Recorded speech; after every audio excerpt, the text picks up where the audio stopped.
এবারে স্মারক বক্তৃতা প্রদান করবেন পূজনীয় স্বামী বেদ স্বরূপানন্দজি Maharaj, Golpark, Ramakrishna Mission, Institute of Culture. মহারাজের বক্তব্যের বিষয় গৃহস্থ ভক্তদের প্রতি শ্রীরামকৃষ্ণ।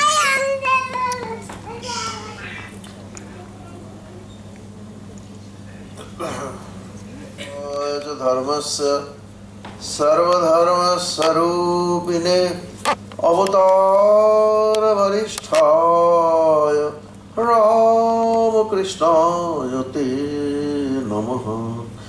জননীং শারদাং দেবীং রামকৃষ্ণং জগদ্গুরুং পাদপদ্মে তয়ো শ্রিত্বা প্রণমামি মুহুর্মুহুঃ। নমঃ শ্রীয়তিরাজায় বিবেকানন্দসূরয়ে সচ্চিৎসুখস্বরূপায় স্বামিনে তাপহারিণে।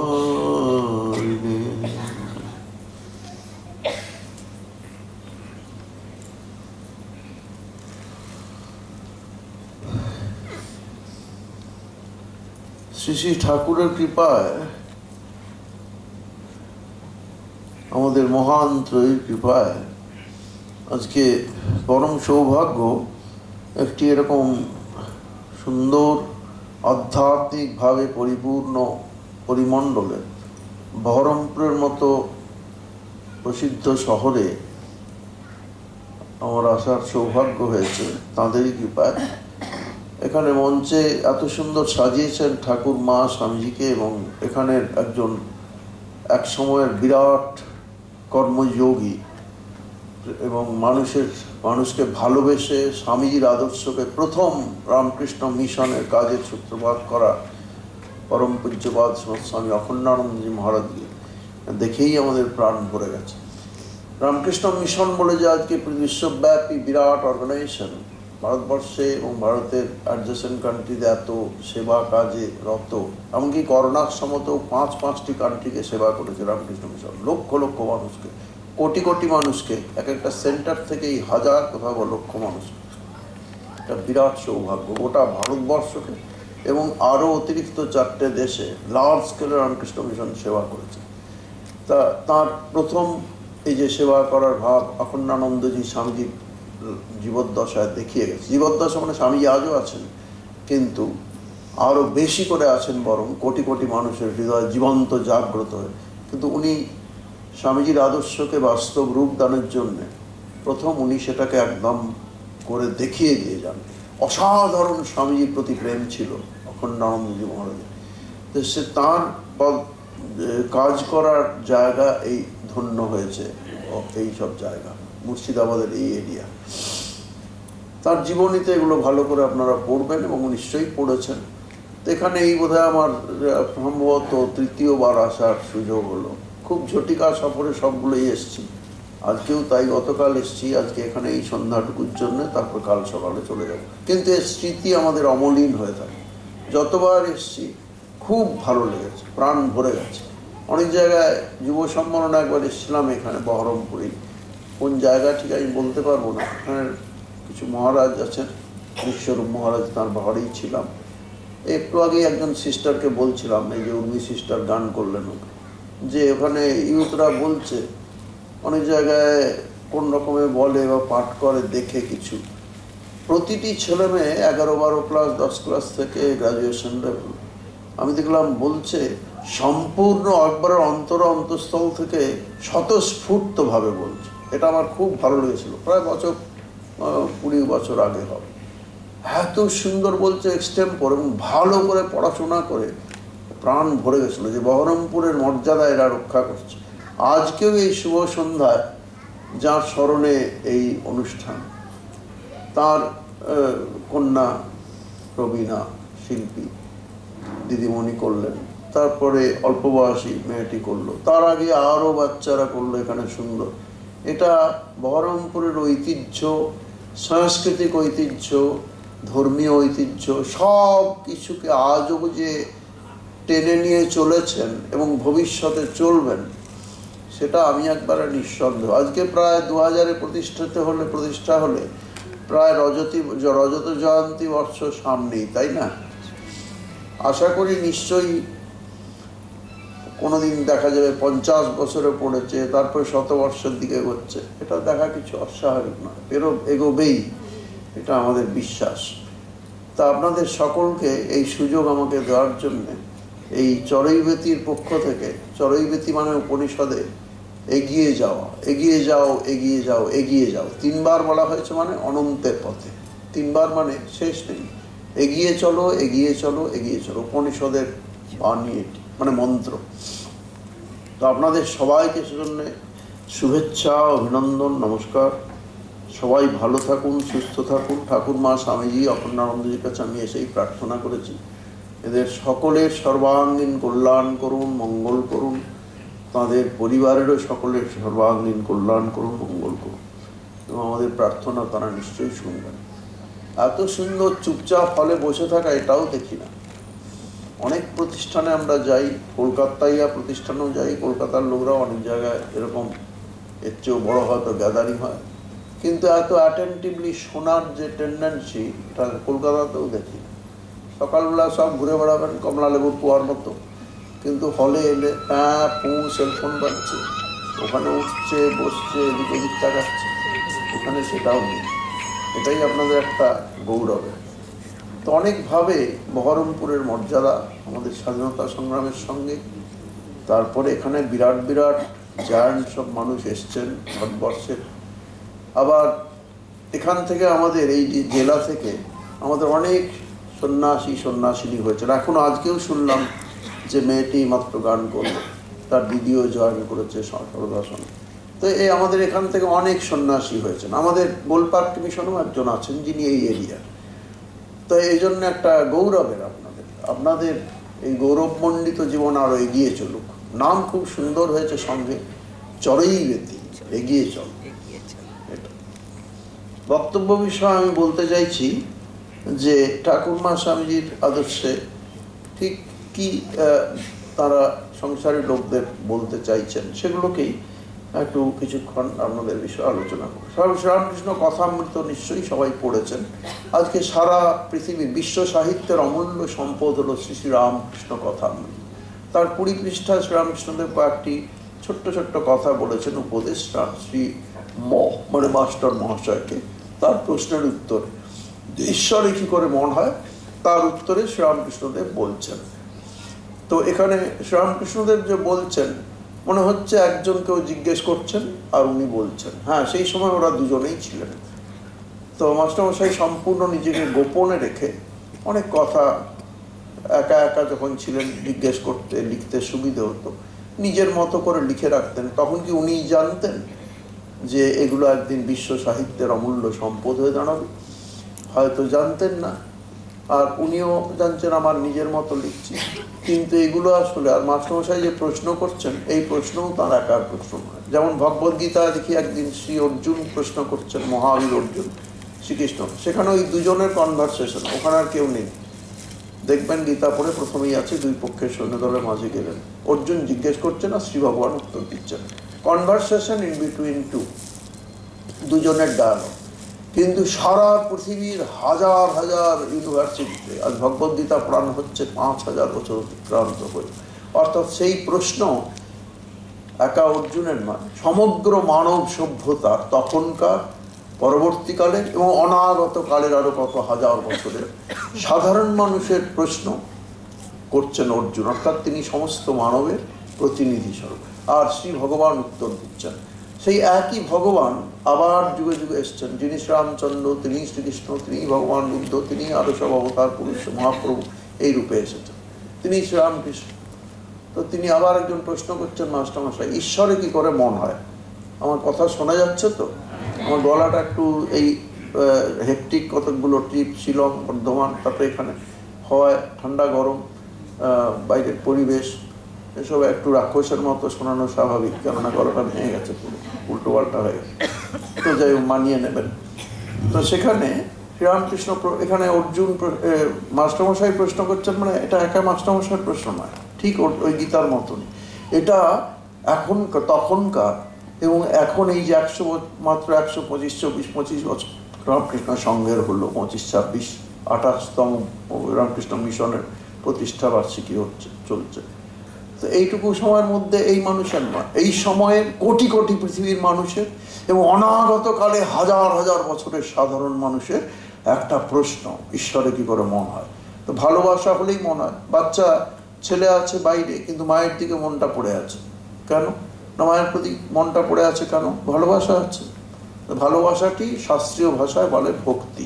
তাই ঈশ্বরে কি করে মন হয়, মানে ঈশ্বরে কি করে ভক্তি লাভ হয়।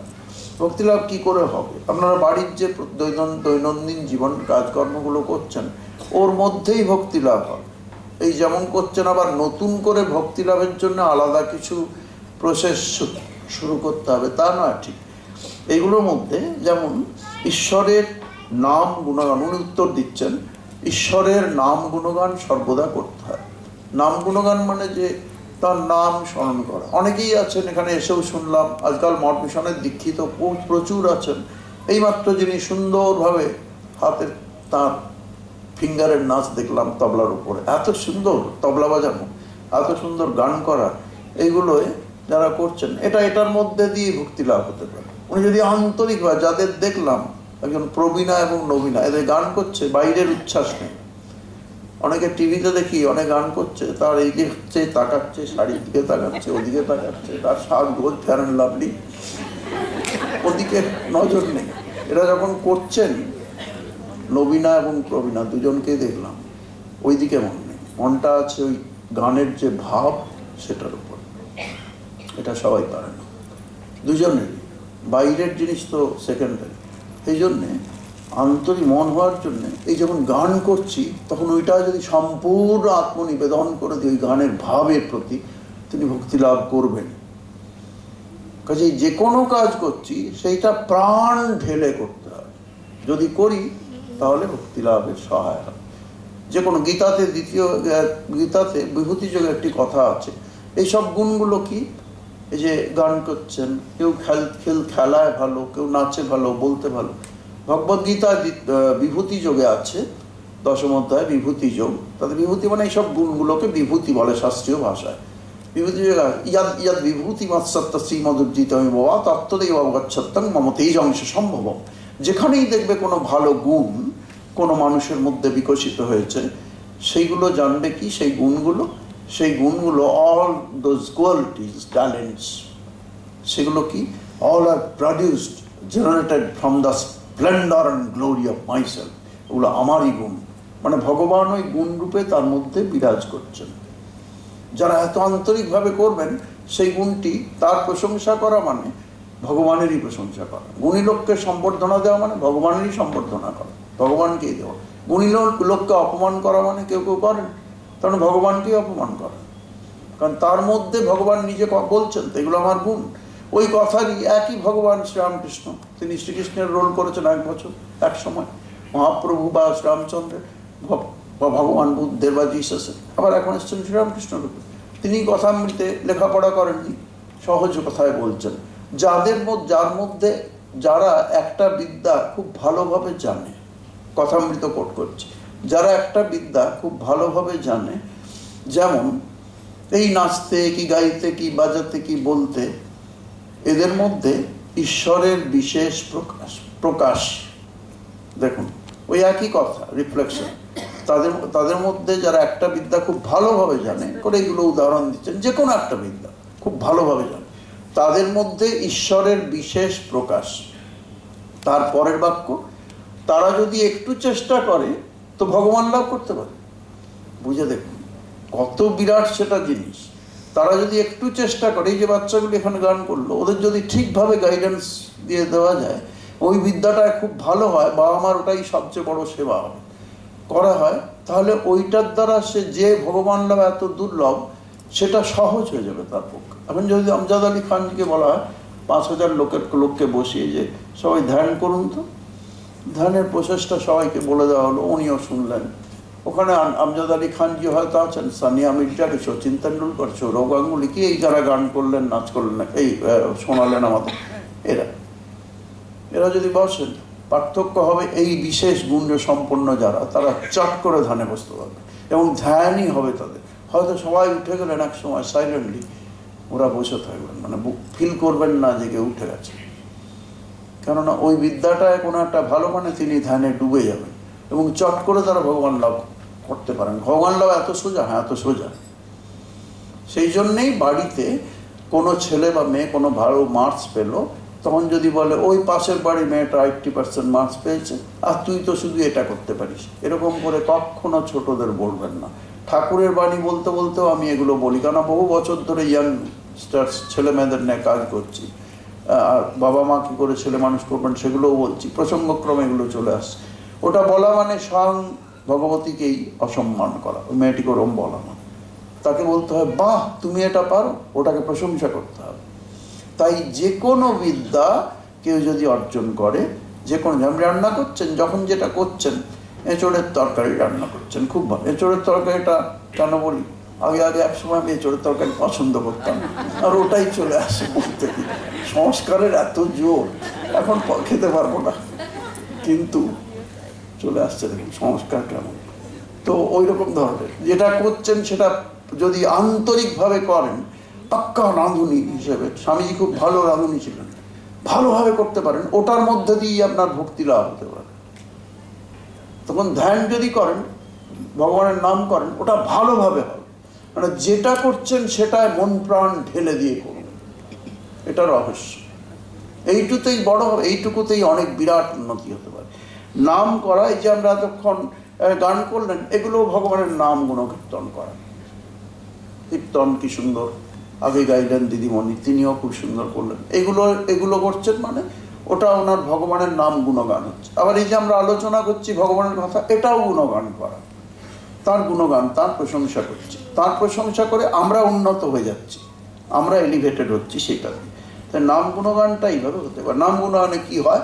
শুদ্ধ চিত্ত হয়। স্বামীজি বলছেন পবিত্র আত্মারা ধন্য, জিসাসের কথা কোট করে সেটা বলছেন, প্লাস এটা বলছেন শুদ্ধ চিত্ত হও। দেখুন দুটো শব্দ, কি একটা শব্দই যদি হয়, এক শব্দে শুদ্ধ চিত্ত হও, এই ধর্মের সার কথা। পবিত্র হও, পবিত্রতাই তারপরে, পবিত্রতাই ভগবান। সম্পূর্ণ পবিত্র হওয়া মানে ভগবান। বলছেন গোটা পৃথিবীর সব উপদেশ যদি চলে যায়, জিসাসের একটা বাণী, সমগ্র বাইবেল দেখার দরকার নেই, যদি একটি মাত্র বাণী, blessed are the pure in heart for they shall see god.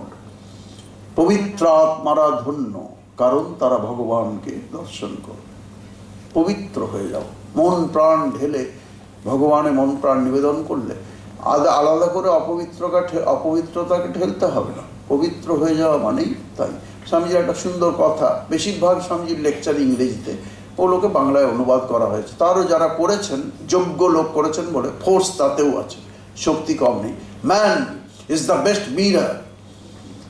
মানুষ হলো সর্বশ্রেষ্ঠ দর্পণ, কি ভগবানকে প্রতিফলিত করা। Man is the best mirror, the pure are the man. মানুষ যত পবিত্রতর হবে, the more clearly he can reflect god, তত বেশি সে ভগবানকে প্রতিফলিত করতে পারবে। ছোট্ট কথা দেখুন, কিন্তু এর মধ্যে একটা বাক্যেই কথা শুনুন, man is the best mirror. মানুষ হলো সর্বশ্রেষ্ঠ দর্পণ। মানুষ যত পবিত্রতর হবে, তত বেশি সে ভগবানকে প্রতিফলিত করতে পারবে। এই তো কথাটা। তাই শুদ্ধ চিত্ত হওয়া, নাম গুণগান করলে কি হয়? চিত্ত শুদ্ধ হবে। শুদ্ধ চিত্তে শ্রীরামকৃষ্ণ বলছেন তাঁর ছায়া পড়ে।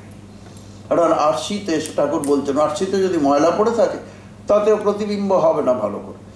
ময়লা সরিয়ে দাও, তখন দেখবে পরিষ্কার প্রতিবিম্ব হচ্ছে। সেমনি মনের সম্পূর্ণ ভগবানের নাম করলে, ভগবানের চিন্তন করলে কি হয়? মনের মধ্যে ময়লাগুলো, না কারো উপরে দেশ আছে, কারো উপরে আছে, কোনো একটা ফালতু জিনিসের উপর অনুরাগ আছে, অথচ ওটা ফালতু জিনিস। দেহটা, জগৎটা তো অনিত্য। একটা আলপিনও এই জগৎ থেকে চলে যাওয়ার সময়, এখনই যদি কথা বলছে, এখন যদি কিছুক্ষণ পর ডেথ হয়, এটা শরীরটা যে কোনো জিনিস, একটা আলপিনও জগতে নিয়ে যেতে পারবেন না। সব ধন সম্পত্তি, টাকা পয়সা, না সব কোনো কিচ্ছু যাবে না। যেটুকু শুভকর্ম সেটুকু নিয়ে নিজে, শুভ বা অশুভ কর্মের একটা পুঁটলি, সেটা নিয়েই সূক্ষ্মভাবে, অতি সূক্ষ্মভাবে ওই জীবাত্মা চলে যাবেন, দিয়ে আবার সেরকম বাড়ি, সেরকম বাবা মা আশ্রয় করে তিনি সেখানে জন্মাবেন, যতক্ষণ না ওই পূর্ণতা লাভ হচ্ছে এটা চলবে। তা ভালোই, আরও উন্নত, এই যে শুনছেন এগুলো বহু জন্মের পুণ্য ফলে মানুষ জন্ম লাভ করেছেন, আরও বহু জন্ম মানুষ জন্ম লাভ করে অন্য কিছু উন্নতি হয়েছে ধর্মানুশীলন এবং বাড়ির সেই কালচারে, কৃষ্টিতে, সংস্কৃতিতে, তারপরে আবার পুণ্য লাভ করে ভগবানের দিকে মন হয়েছে, মানে আমার কথা নয়, শঙ্করাচার্য ব্যাখ্যায় বলছেন ভগবানের দিকে মন হয়েছে মানে সেই মানুষ অনেক উন্নত হয়েছে, আর দেরি নেই। তো আপনাদের ভগবানের দিকে মন হয়েছে, এতজন একসঙ্গে সমবেতভাবে কিছু করছেন, একা করলে যা ফল হয় সমবেতভাবে করলে আরও বেশি ফল লাভ হয়, দ্রুতও হয়, সবাই মিলে করছি এরকম। তো সেইটি চিত্তশুদ্ধির একটা উপায় হয়, এইটাতে হয়। নামের দ্বারা এমন হয়, রত্নাকর একটা বেস্ট দেখুন এক্সাম্পল। মহাপাপী দুরাচারী রত্নাকর ঋষিদের সঙ্গে সাক্ষাৎ হলো, বললে এই মহাপাপ থেকে বাড়িতে গিয়ে জিজ্ঞেস করেছে, ঘটনা আপনারা জানেন, সে একবারে কাবু হয়ে বলে ভেঙে পড়ে পায়ে পড়ে গেছেন, আমি মহাপাপী, আমাকে এই সব পাপের ভার নিতে হবে করে কেঁদে পড়ে গেছেন। মুনিরা তুললেন, দুঃখ করছো কেন? নাই, বলার ক্ষমতা নেই রত্নাকর, মহাপাপী দুরাচারী। কিন্তু উনি বললেন শুধু ভগবানের নাম কর, নাম করেই তুমি সম্পূর্ণ মুক্ত হয়ে যাবে, নয় পাপ থেকে তুমি দেবতা হয়ে যাবে। ঠিক তাই হয়ে যাবে। যিনি রত্নাকর তিনি রাম রাম কন্টিনিউয়াসলি জপ করতে লাগলেন, আর সব বৈরাগ্য, তীব্র বৈরাগ্য এলো, মহাপাপ থেকে মুক্ত হয়ে যাব নয়, আর উন্নত হয়ে যাব। জপ করতে শুরু করলেন, শুধু রাম নাম করেই তিনি সম্পূর্ণ মহর্ষি মহাতপা বাল্মীকিতে রূপান্তরিত হলেন। শ্রীরামচন্দ্রের তো বটেই, হাজার হাজার ইউনিভার্সিটিতে পৃথিবী বাল্মীকি চরিত্র, বাল্মীকির যে ক্যারেক্টার সেটা নিয়েও চিন্তা ভাবনা, তার দৃষ্টি, দেখার চোখ, একা আসনে বসে তিনি সারা ভারতবর্ষের যেখানে শ্রীরামচন্দ্র যাচ্ছেন ভিভিড ডেসক্রিপশন দিচ্ছেন, কীরকম দৃষ্টি তাঁর দেখুন, সেই তাঁর চরিত্র আলোচিত হয়। তাহলে একটা মহাপাপী দুরাচারী হয়ে গেলেন মহাতপা মহর্ষি বাল্মীকি, রচনা করলেন পৃথিবীর প্রথম কবিতা মা নিষাদ প্রতিষ্ঠান তমগম শাশ্বতী সমা যৎ ক্রৌঞ্চ মিথুনাদিকমবধি কাম মোহিতম। সেই কাব্য প্রথম কবিতা পৃথিবী, তাই দিয়েই রচনা করলেন ব্রহ্মার নির্দেশে রামায়ণ। আজকে রামায়ণ দেখুন, রামানন্দ সাগর প্রমাণ করে দিয়েছেন, যারা 86-87 সালে দেখেছেন, সারা পৃথিবীতে, শুধু ভারতে নয়, ভারতে হয়ে যাওয়ার পরে আমেরিকায় 50টা স্টেটে একবার নয় একাধিকবার দেখানো হয়েছে, তবু লোকের প্রাণ ঘটছে না। ইংলিশ ওর ভার্সন দিয়ে দিয়ে সারা পৃথিবীর বিভিন্ন দেশে ওই রামায়ণ ডিমান্ড হয়েছে, ট্রেমেন্ডাস ডিমান্ড, গোটা পৃথিবীকে স্তব্ধ করে দিতে পারে ভারতীয় এপিক রামায়ণ। তাহলে বুঝতে পারছেন নামের কি গুণ বলেছেন, নামের মহিমা দেখুন কেমন তিনি রচনা করেছেন। ওই বাল্মীকি রামায়ণের প্রথমেই একটি কথা আছে এরকম, যে এই বলছেন এরকম আমি লিখবো, তো বাল্মীকি সন্দেহ প্রকাশ করছেন, আমি তো না হয় লিখবো। ব্রহ্মা অনুরোধ করছেন যেরকম চরিত্র, নিখাদ চরিত্র, বহু মানুষের উপকার হবে, লিখবো তো, কিন্তু লোকে কি পড়বে? তখন একটা সুন্দর প্রকাশ করেছেন ব্রহ্মা, হ্যাঁ, যে যত শ্লোকটি এরকম, ইয়াবৎ যাবৎ স্থাপসন্তি গিরয়ঃ সরিতশ্চ মহীতলে তাবৎ রামায়ণ কথা লোকেষু প্রচলিষ্যতে। যতদিন পৃথিবীতে এই যে নদী, সমুদ্র, জল এসব থাকবে, এগুলো নিয়েই তো পৃথিবী, যতদিন পৃথিবীতে এই সমুদ্র, নদী, জল এগুলো থাকবে, আর যতদিন গিরি, পর্বত, পাহাড় পর্বত এগুলো থাকবে, এগুলো নিয়েই তো পৃথিবী, তাই না? ততদিন রামায়ণ কথা প্রচার হতে থাকবে। এটা রামায়ণ ব্রহ্মার প্রকাশ হলো, মানে পূর্বাভাস রামায়ণের গোড়ায় বলছে। আজকে বুঝতে পারছেন 86 এই এখনকার রামায়ণের কি মহিমা, গোটা ভারতবর্ষ না পৃথিবীকে স্তব্ধ করে দিল। তাহলে এই হলো ভারতীয় সংস্কৃতির মহিমা। স্বামীজি অমনি বলেছেন, সারা পৃথিবীর মধ্যে একমাত্র ভারতবর্ষকে পুণ্যভূমি বলে আখ্যায়িত করা যেতে পারে, এটাই ভারতের মহিমা। আমরা ছোটবেলায় আমি একটি শ্লোক পড়েছিলাম, ভাগবতেরই শ্লোক পড়ে জানলাম, অতোপি দেবাহৈচ্ছন্তি জন্ম ভারত ভূতলে সঞ্চেতুম সুমহৎ পুণ্যম অক্ষয়ং অমলং শুভম। এমনকি দেবতারাও ইচ্ছে করেন, এই তো ইচ্ছে করেছেন, দেবতারাও ইচ্ছে করেন তারা যেন তাদের সমস্ত সঞ্চিত পুণ্য ফলের বিনিময়, পুণ্য কর্মের বিনিময়ে কি চান, যেন ভারতে জন্মাতে পারি। জন্মেছেন শ্রীরামচন্দ্র, শ্রীকৃষ্ণ, তাই না? পরপর দেখুন জন্মেছেন যেন ভারতে জন্মাতে পারে। ভগবান বুদ্ধের দেখুন কাজ, ওখানে বলবেন নেপালে জন্মেছেন, হ্যাঁ, কিন্তু তিনি বুদ্ধ হয়ে উঠেছেন কোথায়? সিদ্ধার্থ ওখান থেকে এসছেন, হয়ে উঠেছেন এখানেই। কেন তিনি এখানে এলেন? চলে যেতে পারতেন পাকিস্তানের ওই আফগানিস্তান বা ওদিকে কোথাও, তা নয়, এইখানে এলেন। তাই এটা বিরাট, ভারতে জন্মেছি বলেই গর্ববোধ করো, স্বামীজি বলছেন, সত্যিই গর্ববোধ করা হতো। আমি তো এইটার জন্যই ধন্য মনে, জীবনটা ধন্য হয়ে গেছে। তো এনিওয়ে, কয়েক নাম গুণগান এগুলো করতে হয়। ভূতের সামনে মহারাজ এই বিষয়ে খুব সুন্দর কথামৃত প্রসঙ্গ বলে আছে দেখবেন, তাতে উনি বক্তৃতা এরকম বলতেন। তো উনি বলতেন ভক্তদের, ওই যারা কলকাতার কেউ কেউ আছেন জানেন, ওই জগদ্দানে উনি থাকতেন দীর্ঘকাল ভাইস প্রেসিডেন্ট মহারাজ হিসেবে। তখন উনি ওখানে কিছু ঘরোয়াভাবে আরতির আগে 1 ঘন্টা বসতেন উঠোনে, আর সবাই শুনতেন। তারপরে আরতির সময় হলে বন্ধ হয়ে যেত। উনি কথা প্রসঙ্গে এরকম বলতেন যে কোনো কিছু নাম করা পবিত্র। তারপরে যে গান, এই যে সুব্রতবাবু আপনাদের পক্ষ থেকে আমাকে ডেকেছেন, তো আমরা গানের সব লোক এবং গানের একটা টিম আছে। আজকে হয়তো সব ওদের সেই অনুষ্ঠান আমার দেখা হলো না, ভবিষ্যতে যদি আবার আসি, এলে কি আপনারা চাইবেন যে আমি আসবো আবার? চান? আপনারা কি ভাবছেন আমি যেচে নিমন্ত্রণ চাইছি? না তো, তো সেরকম শুনতে পারবো।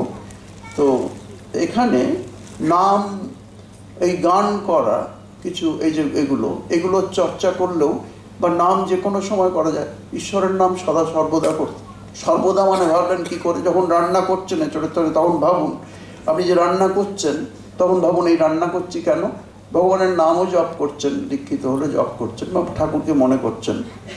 তো ওই সময় করতে করতে দেখবেন ওই যে এটা করলেই ঠাকুর খাবেন, কথা বলবো না, থুতু পড়বে, ভগবানের ভোগ রান্না করছেন ভেবে করুন, আর ছেলে মেয়ে আপনারাই খাবেন, কিন্তু ভাবটা রাখুন। ভাবটি এরকম যে এটা ভগবান ঠাকুরের জন্য তৈরি করছি, তৈরি হলেই ঠাকুর খাবেন। সুতরাং কথা বলবো না, সুন্দরভাবে তৈরি করব, ঢাকা দিয়ে রাখবো, মাছি বসবে না, ভগবান খাবেন। যে সত্যি ভগবানকে নিবেদন করলেন, করে খেলেন। এটা আর ওই দুটোর পার্থক্য এইটুকু, ওইটুকু খেলে আপনার ভক্তি লাভ হবে। তাহলে বুঝে দেখুন, দৈনন্দিন জীবনে যে কঠিন ভক্তি লাভ তা নয়। দৈনন্দিন জীবনের কাজকর্ম সব চিন্তা ভাবনাকে স্পিরিচুয়ালাইজেশন, কথাটা যদি ঠিক হয়, আধ্যাত্মিকীকরণ করতে হবে। এটা কি কেউ পারবেন না বলুন? ছেলেকে বললেন, বা বাবা ছেলেটাকে বললেন কি মেয়েটাকে, আমার জুতোটা একটু পরিষ্কার করে দিতে হবে, অফিসে যাব। সেই সময় করার সময় ভাববে বাবার জুতোটা আমি করছি, মানে আন্তরিকভাবে আমি ভগবান এটা দাঁড়িয়ে দেখছেন, আমার ইষ্ট দেবতা, যে আমি কেমন সুন্দরভাবে করছি, ওটি সুন্দর করে করুন, ও ভক্তি লাভ করবে। যেটা করছি সেটাই ভগবত ভাবে করুন।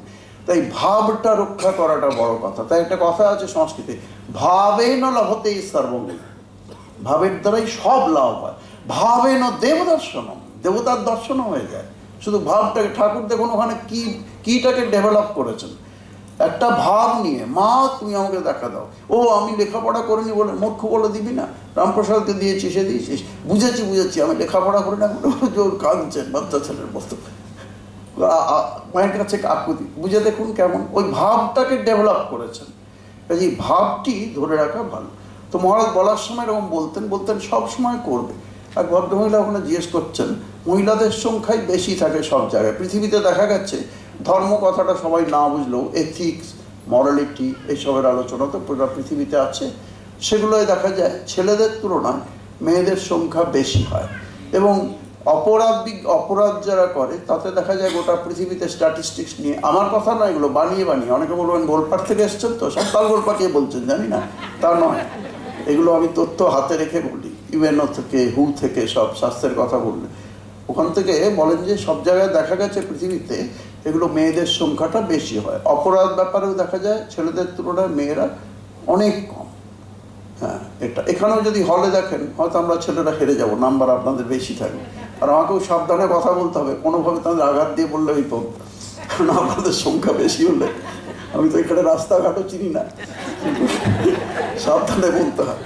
যাই হোক, মহারাজ বললেন ট্রেনে যখন যাবেন, একজন বলছেন মহারাজ ট্রেনে যখন যাব তখন তো নাম করার কথা মনে থাকে না।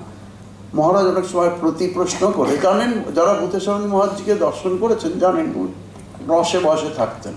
এক একজন প্রেসিডেন্ট মহারাজজিদের মধ্যে, এক একজন সাধুর মধ্যে এক একটা ভাব রিফ্লেক্ট করে ঠাকুর, সবই ভগবানের ভাব।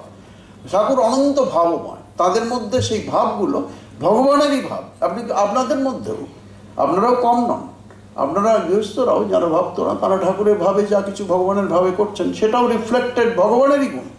এই তো একটু আগেই বললাম, দুটো কোটেশন দিলাম, সত্যই তাই। তো ওখানে মহারাজকে বলছেন, মহারাজ ধরে যখন ট্রেনে যাব তখন তো মনে থাকে না, তখন মহারাজ প্রতি প্রশ্ন একে বলে, প্রতি প্রশ্ন করে উত্তর দেয়। মহারাজ বললেন, ট্রেনে যখন যাও তখন খাওয়ার কথা মনে থাকে না? হ্যাঁ থাকে, ওইটাতেই উত্তর। এই ভুবনেশ্বর আসছে, ছানা পোড়াটা নিয়ে নিস। বহরমপুর আসছে, ওই কি বলে ওই বস্তু, ওই প্যাকেটে করে আমাকে দিয়েছেন, গোলপার্কে নিয়ে যাবো, ওই ওই ওই রকম পান্তুয়া। তো সেরকম ওখানে অমুক আসছে, ওটা কিনে নিস। পাঁশকুড়া আসছে, চপ কিনে নিস। হ্যাঁ ওই কম্পার্টমেন্টে ওরা আছে, এতগুলো নিস। তার মানে ভালো টনটনে জ্ঞান আছে খাওয়াটার বিষয়। তাহলে হোয়াই নট অ্যাবাউট দিস? তাহলে উত্তরটা প্রতি প্রশ্ন দিয়ে আসল কথাটা বললেন, তাই না? এগুলো ভাবতে হবে। তারপর নাম করতে হয়। একটি সুন্দর শাস্ত্রবাক্য আছে, এই যে গানের জগৎ বলছেন, চরিবেতি গানের লোকরা আছেন ভালো, গান দিয়ে কত সাধক সিদ্ধ হয়েছেন, ভারতবর্ষই তার শ্রেষ্ঠ প্রমাণ। দেখুন কত গানের লোকরা তো আরো ভালো জানেন। একটু আগে বলছিলাম এখানে গ্রিন রুমে বসে, তার মীরাবাই দেখুন, চৈতন্য সমকালীন, তাই না? আমাদের ভারতের সাধক, বাংলায়, দক্ষিণ ভারতে, মহারাষ্ট্রে দেখুন গান দিয়ে সিদ্ধ, ভগবানকে গান দিয়ে তুষ্ট করেছেন, ভগবানকে বা ভগবতী রূপে, তাই না? গান একটা বিরাট জিনিস। তাই জন্যে একটি শাস্ত্রবাক্য আছে, আবৃত্তি সর্বশাস্ত্রাণাং, আবৃত্তি সর্বশাস্ত্রাণাং বোধাদ অপি গরীয়সী। একটা জিনিস আপনি জানেন, সেটা কি না? শাস্ত্র জানেন, এটা বোধা, বোধ মানে জানেন। আমি জানি, জানেন চণ্ডী? হ্যাঁ জানি। কিন্তু আবৃত্তি যদি করেন সেটা গরীয়সী, শ্রেষ্ঠ। কোনো জিনিস জানেন সেটা এক জিনিস, কিন্তু যখন আবৃত্তি করছেন সেটা শ্রেষ্ঠতর হয়। তাই আবৃত্তিও নিজে নিজে কিছু করতে হয়। নিজে আপনি করছেন বা সমবেতভাবে করছেন, এই যে গ্রুপ টিম আপ সবাই করছেন, হয়তো অনেক সময় বলেন নিন সবাই এটা সঙ্গে, সবাই একসঙ্গে করুন, অনেকে বলেন না, এই কেমন ওগুলো হতে পারে। সেই রকম মহারাজ বললেন যে আবৃত্তি করাটা ভালো। আপনি চণ্ডী জানেন? হ্যাঁ চণ্ডী জানি, কিন্তু চণ্ডী পাঠ করেন না? পাঠ করি না, তবে জানি। কিন্তু যদি আপনি একটু পাঠ করেন একটুখানি, ত্বং স্বাহা ত্বং সধা ত্বং হিবা ষটকার সরাত্মিকা সুধা তমক্ষরে নিত্যে ত্রিধা মাত্রাত্মিকা সীতা অর্ধমাত্রা সীতা নিত্যা ইয়ানুচ্চার্য বিশেষতঃ ত্বমেব সা ত্বং সাবিত্রী তং দেব জননী পরা। যে করছেন মুহূর্তে একটা পরিবেশ বদলে যাবে, মুহূর্তে আপনার শরীর মনে অন্য তেজ আসবে। যে উচ্চারণ করছেন, উচ্চারণের মধ্যে দিয়ে ভগবতী আপনার শরীর মনকে আশ্রয় করবেন, এটা হবে। কানের গান শুনছেন, যিনি গাইছেন তিনি নিজে ধন্য হচ্ছেন, আর যিনি শুনছেন তিনিও হচ্ছেন। এর মধ্যে দিয়ে যে জায়গায় হচ্ছে, সেই জায়গায় একটা স্পিরিচুয়াল ভাইব্রেশন থেকে যাচ্ছে, থাকবে, থেকে যাবে। হ্যাঁ, তো সেরকম হয়, তাহলে কত দিকে উপকার, তাই না? সেই জন্য স্পিরিচুয়াল ভাইব্রেশনটা সব দিক দিয়ে কাজে লাগে। সেই জন্য শুনতে হয়। শ্রোত্রস্য ভূষণং শাস্ত্রম, শ্রবণ যন্ত্রের অলঙ্কার কি? সব দেশের মেয়েরাই সাজতে ভালোবাসে, গয়না দুল নানা রকম পরে, কিন্তু শাস্ত্রের দিক দিয়ে বলা হচ্ছে শ্রোত্রস্য ভূষণং, শ্রোত্রযন্ত্রের, শ্রবণ যন্ত্রের অলঙ্কার কি? ভূষণং শাস্ত্রম, শাস্ত্র কথা শোনা। একবার শোনা নয়, বারবার শোনা। কারণ মানুষের মনে এত বেশি সংসারের নানা বিষয়ে ছড়িয়ে থাকে যে বারবার শুনলে যদি একটু ছাপ পড়ে, সেটাই বিরাট শক্তি রূপে আত্মপ্রকাশ করবে, তাই না? হ্যাঁ, বারবার শুনতে হয়। সেই জন্য বারবার বলতে হয়, বারবার শুনতে হয়। সেদিক দিয়ে এই সংঘ শক্তি কিন্তু বিরাট হেল্প করে। এই যে সবাই একসঙ্গে চরিবেতির নামে বা আরো পাঠচক্র, এইমাত্র ঘোষক বলছিলেন যে পাঠচক্রের মাধ্যমে সবাই সম্মিলিত হয়েছেন, এই কেমন এটা বেশি শক্তি হয়, জানবেন। এটা এইগুলোর বিষয়ে বিস্তারিত পরে বলা যাবে, যদি আবার আসি আপনাদের ভালো লাগে, তাহলে পরে এক সময় অনলাইনে করা এক জিনিস, কিন্তু সামনাসামনি শোনার একটা শব্দ ব্রহ্ম, একটা বলার শোনার একটা আলাদা শক্তি, একটা তেজ, একটা স্ফূর্তি কাজ করে। মহারাজ এই কথা বললেন যে আজকাল অনেক, তখন ক্যাসেটের যুগ, বললেন ক্যাসেটে শোনা যায়, এতে শোনা যায়, মাইক্রোফোনে শোনা যায়, এই অন্য কিছু টিভিতে শোনা যায়, কিন্তু তথাপি নিজে নিজে আবৃত্তি সর্বশাস্ত্রাণাং বিধান, আবৃত্তি নিজে নিজেও করতে হয়, তার ফল একটা অন্যরকম। তবু এক ভদ্রমহিলা কাছে বসে জিজ্ঞেস করলেন, মহারাজ শুধুমাত্রই ক্যাসেটে শুনলে হবে না? এত বলার পরে তো বলতে হবে ক্যাসেটে শুনলে। মহারাজ হাসতে হাসতে উত্তর দিলেন, তাহলে ক্যাসেটের মুক্তি হবে? ওনার কাছে উত্তর একবারে লিপে সাজানো থাকতো। আমাদের সাধুরা অনেকে এত সুন্দর করে মজা করে করে বলেন যে ওর মধ্যেই সাজানো থাকে। সেই জন্যে যে কোনো কিছুতে একটা এই করতে হয়, মানে নিজে নিজে। ভগবানকে বলে, ভগবানকে তো আমি জানি না। আরে জানেন না? শিবমহিম্ন স্তোত্র তবতত্ত্বং ন জানামি নৈব জানামি তবতত্ত্বং ন জানামি। তার যে কি, তোমার যে তত্ত্ব কি সেটা আমি জানি না, তোমায় দেখিনি, তথাপি তুমি যেমনই হও তাকেই আমি প্রণাম করছি, তাই না? তেমনি রজনীকান্তের গানগুলো দেখবেন কত সুন্দর আছে। আমি যদি গানের লোক হতাম ফাটাফাটি গান করতাম না মঞ্চে, কিন্তু গান তো শিখিনি। আর তো সেই জন্যে কিন্তু রজনীকান্তের গানে ভাবগুলো দেখবেন কঠোর কষ্ট পেয়ে, অসম্ভব কষ্ট পেয়ে, বিরাট বিরাট গুণী লোক রবীন্দ্রনাথ থেকে সবাই সান্ত্বনা পাঠাচ্ছেন, দেখতে আসছেন অনেকেই, কিন্তু সেই সময় গলায় প্রচণ্ড পেনে, সেই সময় তার শ্রেষ্ঠ গানগুলো বেরোচ্ছে। ওই অবস্থাতেও অসহ্য যন্ত্রণার মধ্যে ওই গানগুলো বেরোচ্ছে রজনীকান্ত। কিন্তু গানগুলো দেখুন, তার মধ্যে তিনি কেমন দেখতে সেটা ছেড়ে দিন, কি সুন্দর দেখুন, একটা দুটো লাইন, তুমি অরূপ স্বরূপ, রূপী হও আর স্বরূপী হও আর অরূপী হও, তুমি অরূপ স্বরূপ সগুণ নির্গুণ দয়াল ভয়াল হরি হে, আমি কি বা জানি, আমি কি বা বুঝি, আমি কেন ভেবে মরি হে। আমি কি, কেন কি, তুমি কি, সেটা নিয়ে আমার ভাবার দরকার নেই। তুমি যেমনই হও, আমি আমার প্রাণ ভরা ভালোবাসা ঢেলে দিচ্ছি তোমাকে, সেখানে যাবেই। আপনি যাকেই প্রণাম করছেন, ছেলে মাকে প্রণাম করছে, আপনি কোনো কাউকে সম্মানীয় স্টুডেন্টের টিচারকে করছে, যেখানেই প্রণাম করুন সশ্রদ্ধ চিত্তে, সেই প্রণাম কোথায় যাচ্ছে? শঙ্করাচার্য বলে একটা ফিল্ম হয়েছিল অনেক বছর আগে, সেটা রাষ্ট্রপতি অ্যাওয়ার্ড পেয়েছে। যদিও ইউটিউবে আপনারা শঙ্করাচার্য নামে অনেক ফিল্ম পাবেন, মানে ভিডিও আর কি, তার সেইটি রাষ্ট্রপতি অ্যাওয়ার্ড পেয়েছিল বহু বছর আগে, আছে হয়তো 30 বছর আর 40 বছরেরও বেশি আগে। অসাধারণ সুন্দর, সবগুলি বই ভিডিওই খুব সুন্দর। আমি কয়েকটি দেখেছি, আমেরিকাতেও দেখাতাম ওদের, ওরাও খুশি হতো যে শঙ্কর 8 বছরের ছেলে চলে যাচ্ছে, মা পাথর যেন, শিলা যেন একবারে গলে যাবে এমন তার হৃদয় হচ্ছে, কষ্ট পাচ্ছেন, বাচ্চা ছেলে চলে যাচ্ছেন। কিন্তু ওটাতে একটা সুন্দর শ্লোক আছে সংস্কৃতে, পুরো এটি সংস্কৃতে, কিন্তু আপনারা বুঝতে পারবেন, খুব সুন্দর। ওটা একটি শ্লোক আছে, আকাশাৎ পতিতং তোয়ং যথা গচ্ছতি সাগরাঃ। আকাশ থেকে যে জল পড়ে বৃষ্টি রূপে, তা যেমন সাগরে চলে যায়, সবচেয়ে নিম্নভূমি সাগরে চলে যায়। সর্বদেব নমস্কারম কেশবং প্রতিগচ্ছতি। যে কোনোভাবেই যে কোনো দেবতাকেই আপনি প্রণাম করুন, সব ভগবানেই চলে যাবে, তাই কোনো সন্দেহের অবকাশ নেই যে ওকে কেন প্রণাম করবো, ও কি, এরকম ভাবার কিছু না। ঠাকুর বলছে যেখানে সবাই গড় করে তুমিও করিও, তাই না? এটা শেখাতে হয়, শিখতেও হয়। তাই নাম গুণগান একটা জিনিস, এগুলো করার এইসব ফল। আরেকটা, এটা ছোট ছোট, অনেকে ধরুন বলে আমি তো করতে পারি না। আমরা যখন ছোট তখন প্রচুর ভিখিরি আসতো দরজায়, তো একজন ভিখিরি এসে বলতো, মা দুটি ভিক্ষা দাও মা, করে বারবার ওটাই একটা শেষ করে আবার একবার। তখন একজন আমাদের সিনিয়র একজন, তিনি বললেন, কেন শানু, অনেক ভিখিরি এখানে আসে, আমরা সবাইকেই দিই, কিন্তু তুমি এসে মা ভিক্ষা দাও এটা না বলে হরে কৃষ্ণ কৃষ্ণ কৃষ্ণ হরে হরে এরকম বলতে পারো না? ভিক্ষা তো দেবেই, তোমাকে এই তো দেবো, একটু পরেই দেবো তোমাকে, করে দিলেন এসে, তুমি এটুকু বলতে পারো, ওটাই বলবে এরপর থেকে। তখন আবার বলছে, আমি তখন ছোট শুনছি, আমি হরে কৃষ্ণ কৃষ্ণ কৃষ্ণ বলতে পারি না মা। তমগুণী আর কাকে বলবে? হাসি পাচ্ছে, কিন্তু এটা সত্যি।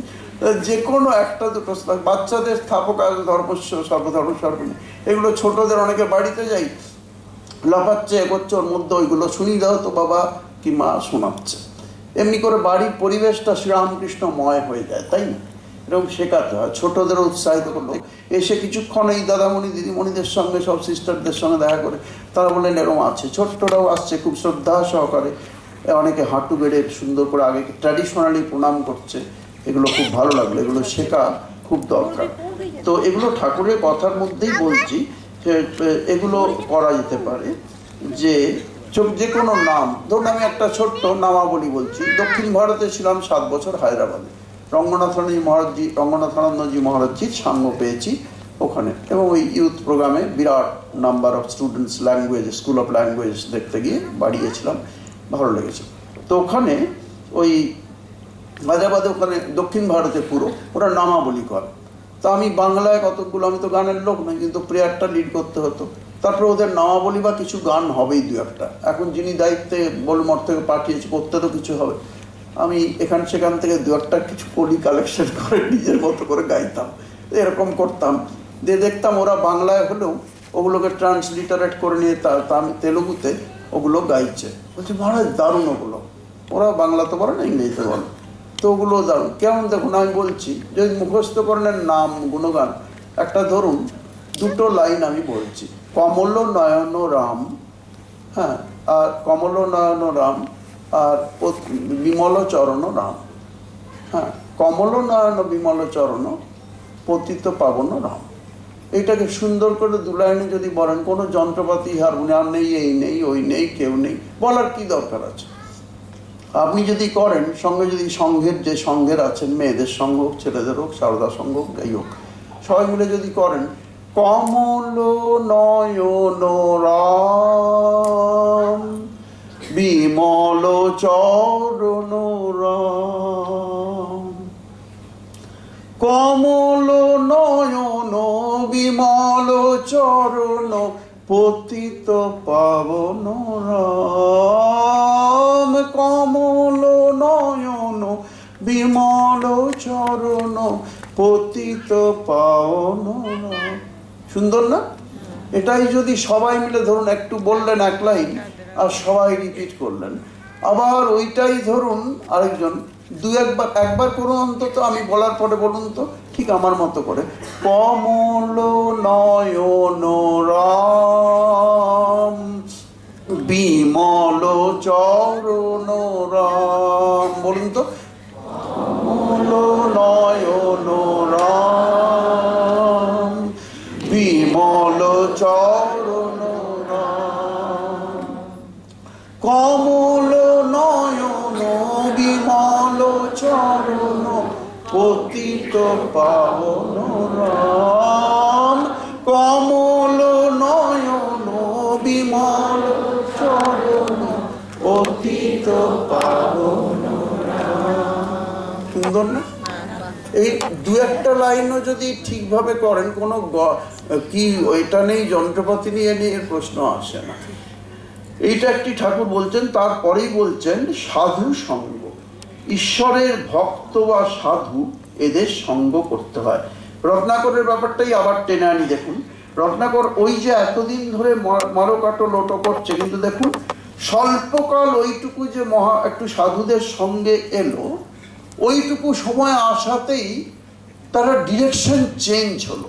বললো নিয়ে নেবো, মেরে দেবো, কেটে দেবো করতে গিয়ে ওরা বললেন কমণ্ডলু দণ্ড নিয়ে যাচ্ছিলেন, হয়তো 4-5 জন যাচ্ছেন মুনিরা, না কেটে ফেলবো, কেটে ফেলো, মেরে ফেলবো, মেরে ফেলো, সব নিয়ে নেবো, নিয়ে নেবো।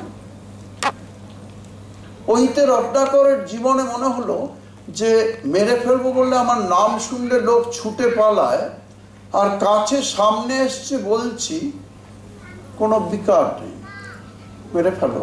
ওরা নিজেদের মধ্যে কথা বলছিলেন শাস্ত্রীয় বিষয়, সেটাই চলছে, চলে থেমে বললেন মেরে ফেলো। ওইটাতে রত্নাকরের মনে হলো জীবনের হাজার হাজার পৃষ্ঠা যেন গড়িয়ে যাচ্ছে, উল্টে উল্টে উল্টে উল্টে একটা বিরাট উত্তরণ ঘটছে জীবনে। ওইটুকুতে কি না আমাকে দেখলে লোক ভয়ে পালায়, এদের নির্ভয়, এই প্রথম দেখলেন, আমাকে দেখার পরে কোনো রিয়াকশন নেই মানুষের, এরা তাহলে কোথায় আছেন বুঝে দেখুন। এইটুকুতেই বিরাট পরিবর্তন আসছে। তারপরে ঘটনা আপনারা জানেন। তাহলে চেঞ্জ, একটা ইউটার্ন নিয়ে হঠাৎ জীবনের ডিরেকশন চেঞ্জ হয়ে গেল। কি জন্যে? স্বল্পকাল সাধু সঙ্গের জন্য, তাই না? তাই সাধু সঙ্গ, ঠাকুর তারপরেই বলছেন ঈশ্বরের ভক্ত। এই যে আপনারা যেমন ভক্ত, আপনারা কারা? যদি বলা হয় আচ্ছা আপনারা কারা, এবার সবাই ভক্তরা চলে আসুন প্রসাদ পাবেন, যদি বলে হলে যারা আছেন, যেমন ভক্ত সম্মেলনে বলেন, তাহলে আপনারা কারা? জোরে বলুন, আপনারা কারা? ঠাকুরের ভক্ত। আপনারা সবাই ভক্ত। আর আমরা আমরা ভক্ত হওয়ার চেষ্টা করছি, একটু আপনাদের কাছে এসে সংস্রবে এসে ভক্ত সঙ্গ করে যদি একটু ভক্তি লাভ হয়, ঠাকুরের ভক্ত।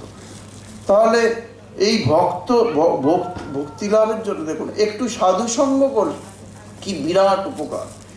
সনমীয় সজ্জন সঙ্গতি রেখা ভবতী ভবান্নবতরণে নৌকা। স্বল্পকাল মাত্র সাধু সঙ্গে এরকম প্রচুর গল্প ঘটনা আমার কাছে আসে, মহাপ্রভু থেকে, ঠাকুর শ্রীরামকৃষ্ণদেব থেকে, শ্রীকৃষ্ণ থেকে, শ্রীরামচন্দ্র থেকে, জিসাস ক্রাইস্ট থেকে, বিরাট যত মহামানবের বলতে পারি স্বল্পকাল, বা এরকম ধরেন অখণ্ডানন্দজি মহারাজ যেমন ধরুন, ঠাকুরের পার্শ্বদরা বা জিসাসের পার্শ্বদরা, স্বল্পকাল এসে বিরাট উত্তরণ ঘটে গেছে জীবনের। এমন হয় স্বল্পকাল সাধু সঙ্গে বিরাট আধ্যাত্মিক উত্তরণ ঘটে যেতে পারে। একটা মানুষ যাবেই যাবে। মা এই বিষয়ে একটি সুন্দর উপমা দিয়েছেন, যেটা তুলনা হয় না। মা লেখাপড়া করেননি, নিজের নামও লিখতে পারতেন না। শ্রীরামকৃষ্ণের হাতের লেখা অবশ্য ভালো ছিল, প্রাইমারি স্কুলের নিচে পাঠশালা, তাতে যাননি, কিন্তু তা বলে তিনি লেখাপড়া করা না লোকগুলো একবার মুখ্য বলবেন সে তিনি ছিলেন না। তার বুঝতেই পারছেন সারা পৃথিবীকে আলোক প্রদর্শন করছেন, হাজার হাজার বছর ধরে করবেন সেই শ্রীরামকৃষ্ণ ভগবান, তিনি তাও নিজে লিখতে পারতেন, মা পারতেন না। কিন্তু মায়ের উদাহরণটি দেখুন সাধু সঙ্গ বিষয়ে কত সুন্দর। কথামৃতে যেমন ঠাকুর সাধু সঙ্গের গুরুত্ব দিয়েছেন, মাও ছোট্ট কথায় বলছেন, ভাষাটি কত, উপমাটি কত সুন্দর দেখুন। মা বলছেন যে জলের গতি, উপমা দেখুন আর তার কেমন ব্যাখ্যা দেখুন। মা বলছেন জলের গতি সর্বদা নিচের দিকে, তেমনি মানুষের মনের গতিও সর্বদা নিচের দিকে। তুলনা দেখুন কেমন। মানুষ জলের গতি সর্বদা নিচের দিকে, মানুষের মনের গতিও সর্বদা নিচের দিকে, কিন্তু জল সেই নিচে, সবচেয়ে নিচে, সমুদ্র সবচেয়ে নিচের জায়গা পৃথিবী, কিন্তু সেই নিচের দিকে যাওয়া জল সূর্যের প্রখর তাপে বহু ঊর্ধ্বে উঠে যায় এবং বিশুদ্ধ জল হয়ে যায় সেটা, তাই না? বহু ঊর্ধ্বে উঠে যায়, বিশুদ্ধ জল হয়, এবং সেই জল যখন নিচে নামে তখন হাজার হাজার মানুষের কল্যাণ করে, তাই না? তেমনি সাধু সঙ্গের দ্বারা নিচের দিকে যাওয়া মন সাধু সঙ্গের ফলে বহু ঊর্ধ্বে উঠে যায়। সেই মন যখন নিচে নামে তখন ধর্মের যে সংজ্ঞা, নিজের কল্যাণ এবং অপরেরও কল্যাণ, ঠিক সেটাই হয়, তাই না? সেই সাধু সঙ্গের দ্বারা তার নিজেরও কল্যাণ হয় এবং নিচে যখন নেমে আসে তখন হাজার হাজার লক্ষ লক্ষ মানুষের কল্যাণ হয়। ঊর্ধ্বমুখী সাধু সঙ্গের ফলে যে মন উঠে গেছে সেটা নিচে নামার ফলে। এটা মায়ের উপমা। তেমনি এইগুলো এই সাধু সঙ্গ নিয়েও প্রচুর কথা আছে। তাই সংসারের ভিতর ও বিষয়কর্মের ভিতর রাত দিন থাকলে ঈশ্বরে মন হয় না। তাই জন্য নিত্য ভগবত সংযোগ চাই, নিত্য ভগবত সংযোগটা চাই। ওটা প্রতিদিনের দৈনন্দিন রুটিনে সব কিছু থেকে করা যায়, চেষ্টা করলেই যা কিছু করব সেটা ঈশ্বর ভাবে করলে ভোর থেকে রাত পর্যন্ত। যে রামপ্রসাদের গানে আছে না, শয়নে প্রণাম জ্ঞান, নিদ্রায় করো মাকে ধ্যান, আহার করো মনে করো আহুতি দিই শ্যাম আমারে, সেরকম। সেই জন্যে জীবনে চলার পথে মানে যখন জেগে শয়নে, স্বপনে, জাগরণে, আহারে বিহারে, গতিতে, স্থিতিতে সব সময় ঈশ্বর তন্ময়তাটা থাকতে ধরে রাখ, অভ্যাসের দ্বারা, যার কাছে দেখায় অভ্যাসের দ্বারা কি না হয়, অভ্যাসের দ্বারা করতে পারলে সব সময় আহারে বিহারে, শয়নে, স্বপনে, জাগরণে, গতিতে, স্থিতিতে সব সময় ঈশ্বর তন্ময়তা থাকলে দপ করে একদিন উদ্দীপন হয়ে দেখবে ভগবান, আমারই স্বরূপটা হলো ভগবান, যার অনুসন্ধান করছিলাম আমার আসল সত্তাটাই ভগবান, আমি ভগবান, এই ভাব জেগে উঠবে। ভগবান সব প্রকাশিত হবেন, নিজে প্রকটিত করবেন নিজের রূপকে। কাজেই তার মধ্যেই ভগবান নিজের মধ্যেই দেখা যাবে তখন, এটাই হয়। সেই জন্যে এইটি সাধু সঙ্গ এটার খুব দরকার আছে। আমি কতগুলো উপমার সাহায্যে, এবং এই যে আমরা বলছি ঠাকুরের কথার অন্যগুলিতে আর যাচ্ছি না, সময় তো খুব সংক্ষিপ্ত, সেই জন্যে আপনাদের কি শোনা খুব বোরিং লাগছে? আচ্ছা, তাহলে কতগুলো উপমা বা গল্পর আকারে কয়েকটা কিছু বলবো, তারপর আবার পরে যখন আসা যাবে তখন বলবো। এখন ওই কয়েকটা গল্প বা উপমার মাধ্যমে, ছোট ছোট উপমার মাধ্যমে বলি। যেমন ধরুন এই হ্যাঁ, পড়া এই যে বলাটা, এত খরচ করে সব কাউকে আনানো, মাইক্রোফোন ব্যবস্থা করা, হল ভাড়া নেওয়া, এত খরচ আছে। এগুলো করে কেন আমরা বলানোর ব্যবস্থা বা সভা সমিতি করি, বা আলোচনার স্কোপ কারো কাছে শোনা বা ভালো বক্তাদের কাছ থেকে শোনা, এগুলোর ব্যবস্থা কেন করি? বা মানে বলার ব্যবস্থা, বলা, শোনা ইত্যাদি। শোনা তো আগেই বললাম যে শুনছেন মানে ভগবানের কথা আপনি ধরুন চণ্ডী পাঠ করছেন, চণ্ডী পাঠ করলে চণ্ডী যে আপনার কথার কান দিয়ে যাচ্ছে, বা কৃষ্ণ বিষয়ক গান করছেন, গান যে করছেন, গানটা কথার কানের ভেতর দিয়ে যাচ্ছে, সেটা গিয়ে আপনার ভেতরে আন্দোলন সৃষ্টি করছে ভগবত ভাবে, বুঝেছেন? গানে আছে না কৃষ্ণ বিষয়ক গানে, এই যে গান করছিল, এতে দেখবেন খুব সুন্দর কিছুটা কথকতা, কিছুটা আক্ষর দেওয়ার মধ্যে আছে। কানের ভিতর দিয়া মরমে পশিল গো, আকুল করিল মম প্রাণ, আছে না? কানের ভেতর দিয়ে মরমে প্রবেশ করছে। ঠিক তাই, যদি শাস্ত্র কথা শোনেন অন্তরে ভেতরে চলে যাবে, ভেতরে গিয়ে আপনার মধ্যে একটা বিপ্লব আনবে, এটাই হয়। ঠিকভাবে শোনা হলে শাস্ত্রে তাই প্রথম কথাটা দেওয়া হয়, প্রথম ভক্তি লাভের উপায় ভাগবত। শ্রেষ্ঠ ভক্তিশাস্ত্র প্রচুর আছে, তার মধ্যে শ্রেষ্ঠ বলা হয় ভাগবতকে, যাতে শ্রীকৃষ্ণের জীবন কথা আছে দশম স্কন্ধে, সেখানে সেই ভাগবতে শ্রীকৃষ্ণের ছোটবেলা থেকে পুরো লীলা আছে। সেই ভাগবত হলো যত ভক্তিশাস্ত্র আছে তার মধ্যে ভাগবতকে বলা হয় ভক্তিশাস্ত্রের মহা সমুদ্র। তাতে এত ভালো ভালো সব কথা আছে ভক্তদের বলার, চলার জন্যে, বোঝার জন্যে, বিরাট। তো এই পড়া শোনার ব্যবস্থাটা কেন করা হয়? এটাকে বলা হয় বাকময়ী উপাসনা। কেমন? বাকময়ী উপাসনা, এটাকে সন্ধি করলে হয় বাংময়ী উপাসনা। বলুন সবাই, বা আপনাদের গলার জোর আছে। কলকাতার লোকদের যদি বলি, বলুন তো, বলি সবাই কি বিকেলে খাওয়া দাওয়া দুপুরে করেনি নাকি? তাকে হসপিটালে 15 দিন ছিলেন, তারপরে এখানে আসছে পিন করে আগে, তারপরে জোরে ধমক দিয়ে বললে তখন বলবেন বাংময়ী উপাসনা। কিন্তু আপনারা দেখছি প্রথমবারই ভালো বলছেন, খুব নমস্কার আপনাদের, ধন্যবাদ। বহরমপুরে একটা মাটির জোর আছে, ভাবেরও জোর আছে, এটা ভাব জেগে আছে খুব। এই যে অনুষ্ঠানের মধ্যে দিয়ে যা দেখলাম, এইটুকুতেই যারা দেখার স্বল্পতেই বুঝে যায় খুব আপনাদের ভাব জেগে আছে একদম, আরো জেগে থাকুক, আরো জাগুক। তো ওখানে এই যে বাংময়ী উপাসনা আমি বলছি, এখানে কোনো মহারাজই বলুন বা যিনি ভালো বক্তা বলুন, বললে সেটা বলার মধ্যে যে তিনি উপাসনা করছেন, কেমন? আর আপনারা যে শুনছেন, শুনে তার উপাসনা করছেন, শুনে ভগবত উপাসনা করছেন, পরিষ্কার? তাই বাংময়ী উপাসনা, এটা বলে উপাসনা করছেন, শুনে করছেন। এটা বলায় পড়া, ঠাকুরের কথামৃত কোট করি, পড়ার চেয়ে শোনা ভালো। বলুন, শোনার চেয়ে দেখা ভালো, এটি ঠাকুরের কথা। আমি এটা প্রমাণ করছি, দেখুন, হয়তো শুনেছেন টিভি দূরদর্শনে, এখানে অনেকবার বলেছি, অনেক জায়গায় গিয়ে এটা বলবো কি? একটা ধরুন ঠাকুরের ইংরেজি বছরগুলো কি করে মনে রাখা যায়, চট করে মনে রাখবেন। 1836-এ ঠাকুর জন্মেছেন, বলুন 1836। 36কে উল্টে দিন, 63-তে স্বামীজি জন্মেছেন। এমনি পড়েছেন, কিন্তু যদি জিজ্ঞেস করি ঠাকুর কোন জন্মেছেন, তখন দেখবেন চট করে মনে আসবে না। কিন্তু এই যে শুনছেন, কত জন্মেছেন ঠাকুর? 1836। কি করে মনে রাখা যায়? বাচ্চারাও যদি শোনে, 18 দুগুণে 36 হবে, 1736 কি না বলেছিলেন, ওইটার মধ্যেই ডাবল, 18 দুগুণে 36, এটা মনে থাকবে, ভুলবো না। তাহলে ঠাকুর 1836-এ জন্মেছেন। ঠাকুরের থেকে স্বামীজিতে যান, বাপ বেটার যে দূরত্ব, সেরকম দূরত্ব বিরাট। তাহলে 1836-এ ঠাকুর, স্বামীজি কত? মাতে যাবেন না, স্বামীজি 36কে উল্টে দিন 63, 1863 স্বামীজি জন্মেছেন। আর মা 63 থেকে আবার আসুন, 63 থেকে মায়ের 63 থেকে 2, 3, 5, 7 বিয়োগ করার ঝামেলা, মা সহজ করে দিয়েছেন, 10 বিয়োগ করে দাও বাবা, সোজা। 63 থেকে 10 বিয়োগ করলে 53 মা জন্মেছেন। কত সুন্দর না, মনে রাখার সুবিধা। তারপরে বৈকুণ্ঠ হতে লক্ষ্মী এলো পৃথিবীর এই মাটিতে। লক্ষ্মীবার কোনটি? বৃহস্পতিবার মা জন্মেছে, বৃহস্পতিবার মা জন্মেছে। তাহলে লক্ষ্মী এলো, মা সরস্বতীও, তিনি মা দুর্গাও, সেগুলো সব প্রমাণ আমি এখনই দিতে পারি, সময়াভাবে দিচ্ছি না। একবারে প্রত্যক্ষ প্রমাণ শাস্ত্র কোট করে দিয়ে দেবো যে মাই সরস্বতী, মাই লক্ষ্মী, মাই জানকী স্বয়ং, সেটা মায়ের কথা দিয়ে বলে দেবো, একবার মায়ের মুখ থেকে বেরোচ্ছে এমন কথা দিয়ে প্রমাণ করে দেবো। কিন্তু বলছি দেখুন যে মা গানে আছে, বৈকুণ্ঠ হতে লক্ষ্মী এলো পৃথিবীর এই মাটিতে।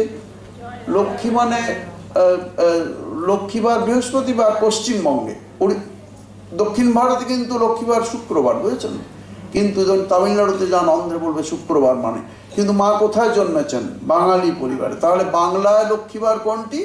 বৃহস্পতিবার মা জন্মেছেন। এটা তো আমি বানিয়ে বলছি না, আমি শুধু আপনাদের চ্যানেলাইজ করে আপনার সামনে উপস্থাপন করছি। কেননা এটা বলা একটা, এই যে পড়ার চেয়ে শোনা ভালো, তাহলে বলাটা আপনাকে হেল্প করছে কিনা, যে এটা দিয়ে মনে রাখা যায়, ছোটদেরও মনে করানো যায়। এই দেখো মা বাচ্চাদের পড়াবেন, বৈকুণ্ঠতে লক্ষ্মীবার কোনটি বলে না? বৃহস্পতিবার। আচ্ছা, মা বৃহস্পতিবার জন্মেছেন। আর স্বামীজির মা বড় না ঠাকুর বড়? জোরে বলুন। মা বড়। কেননা না, মা বড় কারণ মা ঠাকুর, তার মায়ের তো যা ঐশ্বর্য আছে আছেই, তিনি তো স্বয়ং অবতারের সহধর্মিনী এসছেন, কি ঘুটে কুড়ুনির মেয়ে এসছেন? শারদানন্দজি জিজ্ঞেস করেছিলেন কারো প্রতি প্রশ্নে। মা তো বুঝতেই পারছেন তার কি সম্পদ নিয়ে এসছেন, কিন্তু তথাপি ঠাকুর সমস্ত সাধনার ফল তার পায়ে সমর্পণ করে দিয়েছেন, একবারে প্রণাম করে, সর্বমঙ্গল মঙ্গলে শিবে সর্বার্থ সাধন, তোমার পায়ে আমি সব সমর্পণ করে দিলাম বলে প্রণাম করেছেন, ষোড়শোপচারে পুজো করে। তাহলে মা বড়। কিন্তু ঠাকুর রাগ করবেন, এখানে বলবেন বেদেশ্বরানন্দ গোলপাড় থেকে এসে আমাকে উড়িয়ে দিল। ঠাকুর একটু বড় তো বটে, পতি দেবতা ভারতবর্ষের আদর্শে, তাই না? পতি পেল জগৎগুরু রামকৃষ্ণ নাম, গানে আছে না? ওই গানে। তাহলে একটু ঠাকুর বড়। তাহলে মা বৃহস্পতিবার, ঠাকুর একটু বড়, একদিন আগে বুধবার। এটা মানে কেন বলছি, মনে রাখার সুবিধা হচ্ছে কিনা। এবারে বলাটা পড়াচ্ছে শোনা ভালো কেন, এই দিক দিয়ে বুঝুন। আমার ব্যাখ্যাটা কেমন আমি জানি না, কি গড়বড় হচ্ছে আপনাদের বা কিছু, কিন্তু পড়াচ্ছে শোনা ভালো ঠাকুর বলেছেন। আমি ওটা প্রমাণ করতে চাইছি যে এই যে পড়ে আপনাদের ভালো লাগছে শুনতে, এটা ভুলবেন না সহজে। হ্যাঁ, ঠাকুর বড়, তাহলে কি ঠাকুর তো বড় একটু বটে, একটু তো বড় বটেনি, একটু বড় তাহলে একদিন আগে মা বৃহস্পতিবার, ঠাকুর বুধবার। আর যুগনাথ বিবেকানন্দ স্বামী গম্ভীরানন্দজি যদি পড়েন, দেখবেন প্রথম খণ্ডে একবার প্রথমের দিকে আছে, স্বামীজির জন্মের আগে তার মা, ওই স্বামীজির বাড়িতে দেখবেন বীরেশ্বর শিবের রেপ্লিকা করা আছে এর উপর। সেটি কাশীতে গেলে দেখবেন, বারাণসীতে গেলে দেখবেন বীরেশ্বর শিব আছেন গঙ্গার ধারে, আমি দর্শন করেছি। তো সেই বীরেশ্বর শিবের কাছে উনি ভক্ত ছিলেন দারুণ। তার কাছে একজন আত্মীয়াকে বারাণসীতে বললেন, আপনি এই তিথিতে এই দিনে আপনি পুজো দিন, আর আমি এখানে ব্রত উপবাসাদি করি, পুত্র সন্তান চাই। কন্যা সন্তান তো আছে, দেখেছেন স্বামীজির দিদির ছবি, হ্যাঁ, স্বর্ণময়ী দেবী, ওর কাছে স্বামীজি শাসন করেছেন, উনি পড়েছেন, শিখিয়েছেন মায়েরই মতো। হ্যাঁ, তিনি সেই দিদি। কিন্তু ওনাদের কাছে স্বামীজির জীবনের অনেক কথা, দীর্ঘদিন বেঁচে ছিলেন স্বামীজি যাওয়ার পর, তো তাদের কাছে অনেক তথ্য সব পাওয়া গেছে। তো ওই স্বর্ণময়ী দেবী, তাই উনি বলছেন পুত্র সন্তান চাই। ওই প্রার্থনা বীরেশ্বর শিবের কাছে করলেন, করে প্রার্থনা করার জন্য উনি ওখানে পুজো দিতে লাগলেন, ইনি ব্রত উপবাসাদি করলেন। যুগনাথ বিবেকানন্দের প্রথম খণ্ডে আছে, স্বামী গম্ভীরানন্দজির লিখিত স্বামীজির অথেন্টিক জীবনী 3 খণ্ডে। তো তাতে আছে এই করে জন্ম যার হলো, ওই নামই উনি দিলেন ওর মা, বীরেশ্বর। কেমন? ওইটাই অপভ্রংশ হয়ে বিলে হলো। কেমন? এখন বুঝুন, ওই বীরেশ্বর, উনি স্বামীজির মা চিরজীবন ওই বিলু বিলু বলেই ডাকতেন। বেলুমঠে যখন হয়েছে তখন ওই যে দোতলা বাড়ি স্বামীজির দেখেছেন সবাই, ওই বাড়িতে যে স্বামীজির ওর নিচে এসে রামতলায় এসে স্বামীজির মা বিলু বিলু করে ডাকতেন, সবাই সাধুরা শুনেছেন। তখন স্বামীজি দৌড়ে নেমে এসে মাকে প্রণাম করতেন। তো এটা তাহলে বীরেশ্বর। এখন স্বামীজির মা যে নাম দিয়েছেন বীরেশ্বর, শিবের প্রসন্নতা যার জন্ম, শিবের বার কোনটি? সোমবার স্বামীর জন্মেছে। এটা আমি তো বানিয়ে বললাম না, সত্যিই সোমবার। কিন্তু এই যে কথাগুলো মাঝে বললাম, এগুলো পড়ার চেয়ে শোনা ভালো কেন, বুঝতে পারছেন? কথাগুলোকে এমনভাবে একটা ভালো উপস্থাপন হলো যে আপনাদের বুঝতে পারলেন কেন পড়ার চেয়ে শোনাটা ভালো। এমনি যদি বলা হয় কাউকে টিচার বলেন, এটা physics, chemistry, botany, zoology, physical science, যে কোনো অ্যাস্ট্রোনমিক্যাল সায়েন্স, যে কোনো ক্লাসে যদি টিচাররা মজা করে বুঝিয়ে ঠিকভাবে প্রেজেন্টেশনের ক্ষমতা থাকে, তাহলে আমিও অনেক ক্ষেত্রে প্রমাণ করে দিতে পারি, চ্যালেঞ্জিং হইতে বলতে পারি যে কোনো টিচারকে, তাহলে কিন্তু ক্লাসটা ইন্টারেস্টিং হবে। কিন্তু যদি ক্লাসে ছেলেমেয়েদের শাসন করে বলা, হ্যাঁ পড়া বল, তুই বলতে পারবি না তো পেন দিয়ে তো ঠাড় গুঁড়ো করে দেবো, বেঞ্চের উপর দাঁড়া, কানে ধরে দাঁড়া, তাহলে সে ছেলে কি করবে? ক্লাসে পরের দিন আসবে না, আর নয় তো পড়া করবে না, যে কোনো রকম মাথা নিচু করে থাকবে। আর টিচার চলে গেলে সবাই ছাত্রছাত্রীরা মিলে তার একটা নাম দেবে। এই যে হাসছেন কেন, এটা সত্যি বলবে। হ্যাঁ, কিন্তু তাহলে শাসনের দ্বারা পড়াতে গেলে হবে না, ভালোবেসে পড়ালে এটা হতে পারে। তাহলেই এটা বোঝা যাচ্ছে পড়ার চেয়ে শোনা ভালো। তার একটা উপমাও আমি দেওয়ার চেষ্টা করলাম। এখন একটা ধরুন এই আরেকটা উদাহরণ বলছি, যেমন বললাম এটা এই দীক্ষা, হ্যাঁ একটা লোক ব্যবহার, এর একটা উদাহরণ। হ্যাঁ, বাংলাটাও মনে করি দিই সহজে। 1260 8ই পৌষ মায়ের আবির্ভাব, একটা গান আছে না, ওই গানে আছে না, সরি একই গানে, 1260 8ই পৌষ মায়ের আবির্ভাব। আপনি 1260 ডেটটা ভুলে যান, এখন 1260 মা জন্মেছে, তাহলে মা আর ঠাকুর আর স্বামীজির কি করে এর থেকে বের করবেন? ওর থেকে আপনি মায়ের 1260 থেকে 18 বিয়োগ করলে 42 হয়, তাই না? 42 হয় কি না 60 থেকে? তাহলে 42-এ জন্মেছেন ঠাকুর, ঠিক আছে? তাহলে আর ওটা থেকে মায়ের চেয়ে স্বামীজি তো ছোট, কেমন? তাহলে 60 থেকে ওটা যেমন 18 বাদ দিয়েছেন, অর্ধেক বাদ দিন 9, কেমন? অর্ধেক যোগ করুন 69 স্বামীজি। কত সোজা হচ্ছে না? মনে রাখার সবচেয়ে সোজা উপায় দেখুন, এগুলো যদি এইভাবে ক্লারিফাই করে আপনারা শোনেন তাহলে ভালো। এখন কতগুলো উপমা। একটা উপমা হলো, এই ধরুন যে প্রথমে একটু হাসিয়ে দিই। গহরানন্দজি মহারাজ সে শিশু মঙ্গলে ছিলেন দীর্ঘদিন, 27 বছর প্রায় দায়িত্বে ছিলেন। ডাক্তারবাবুদের মতো ওনার অভিজ্ঞতা অর্জন হয়েছিল এবং খুব ভালো উনি এইসব বিষয়ে জানতেন, সাজেশন দিতেন। নিজেও আজীবন, আমি ওনার চেয়েও সিনিয়রদের দেখেছি, সারা জীবনে উনি অসুস্থ হয়েছেন, হসপিটালে গেছেন, এমন প্রায় নেই, খুব স্বাস্থ্য ভালো। আমি ওনার চেয়ে অনেক সিনিয়রদের, সন্ন্যাসীদের, হিরণ্যানন্দের মুখে শুনেছি যে ওনার স্বাস্থ্য খুবই ভালো ছিল, বরাবর। তো ওনার একটা দুটো মজার কথা বলবো কি? হ্যাঁ, উনি অন্য কথাও ভারতীয় ধর্মীয় বিষয় শিখতে পারবেন সেজন্য, কারণ সময় তো কম। তো একটা উনি ছিলেন, এখন এক সময় একজন ভদ্রলোক কোনোভাবে মঠ মিশনের ভক্তদের কাছে শুনেছেন, হয়তো বাসে বসে বা কিছু, যে হয় না বহরমপুরে এইভাবে হয়, হাতে হাতে কি, ওখানে কোথায় না ওখানে বসি আসানসোলে কি হয়, সব ভক্তরা আলোচনা করেন। তো উনি কোনোদিন রামকৃষ্ণ মঠ মিশনের ব্যাপার নামও শোনেননি, আর ভক্ত আদৌ নন, পেট মোটা, খেতে খুব ভালোবাসেন এবং খানা পিনায় খুব আগ্রহ, এই ভোগপ্রিয় মানুষ। তিনি এটা শুনে ধারণা করে নিয়েছেন রামকৃষ্ণ মিশন বা রামকৃষ্ণ মঠ বলে কোনো জায়গা আছে, সেখানে খাবার পাওয়া যায়, সেটার নাম প্রসাদ। হয় হাতে হাতে আছে আর নয় বসে বসে আছে। আর এদের আলোচনা থেকে যা ধারণা হয়েছে ওনার, যে সেটা এমনি গেলে উনি বললে সেক্রেটারি বলে দেয় বা অধ্যক্ষ বলে দায়িত্ব তিনি বললে পাওয়া যায়, অথবা যদি কোনো উৎসবের দিন না হয় তাহলে ওটা তাকে বললে ব্যবস্থা হয়ে যায়। এই ধারণাটা উনি করে নিয়েছেন। ওটা করে একদিন শিশুমঙ্গলে বাসে যাচ্ছেন পেরিয়ে, কলকাতার লোকরা ওটাকে শিশুমঙ্গল বলে, কারণ ওই নামেই ওটা প্রতিষ্ঠা হয় আজ থেকে প্রায় 100 বছর আগে, প্রায় 100 হতে যাচ্ছে, 90-91 বছর। তো ওখানে ওটা মায়েদের জন্যই খোলা হয়েছিল প্রথমে, তখন মায়েরা ছেলেরা মারা যেত বলে। তো যাই হোক, যেতে যেতে হঠাৎ বাসে বললো শিশুমঙ্গল, তাকিয়ে দেখেন রামকৃষ্ণ মিশন সেবা প্রতিষ্ঠান। আচ্ছা, সব ভুলে উনি নেমে পড়লেন। ভেতরে গিয়ে ঢুকেই বলেন সেক্রেটারি কোথায়, ঢুকেই ডান দিকে আছে এখনো, এই উদ্দীপনা আমাদের বললো ভেতরে গিয়েই দেখেন, বললো আপনি কি? গৌরানন্দজির সময় কথা বলছি, উনি বসে আছেন, আপনি কি এখানে সেক্রেটারি? এরকম কেউ বলে? কেউ বলবে আমি সেক্রেটারি রামকৃষ্ণ মঠ মিশনে, দেখুন এখানেও দুটো সেন্টার আছে, জান, কেউই বলবেন, কোনো প্রাইভেট অর্গানাইজেশনেও কেউ বলবেন। উনি দুটো বাতাসা দিলেন, বেলু মঠের প্রসাদ নিয়ে দেখলেন এ তো আমার উদ্দেশ্য নয়, আসল উদ্দেশ্য পেট ভরে আকণ্ঠ খাওয়া। তাই ওই অ্যাপ্লাই করছেন। মহারাজ উঠে যাচ্ছেন আস্তে আস্তে, সময় হয়েছে 1:30 বাজে। পিছন নিলেন, দিয়ে সামনে সরাসরি গিয়ে দাঁড়িয়ে বলছেন পথ আগলে, হ্যাঁ ধুতি দরস্ত ধুতি পাঞ্জাবি পরবেশ আর পেট মোটা, ভালো খেতে পারেন, এর বেশি কিছু নয়, ঘোর ভোগী আর কি।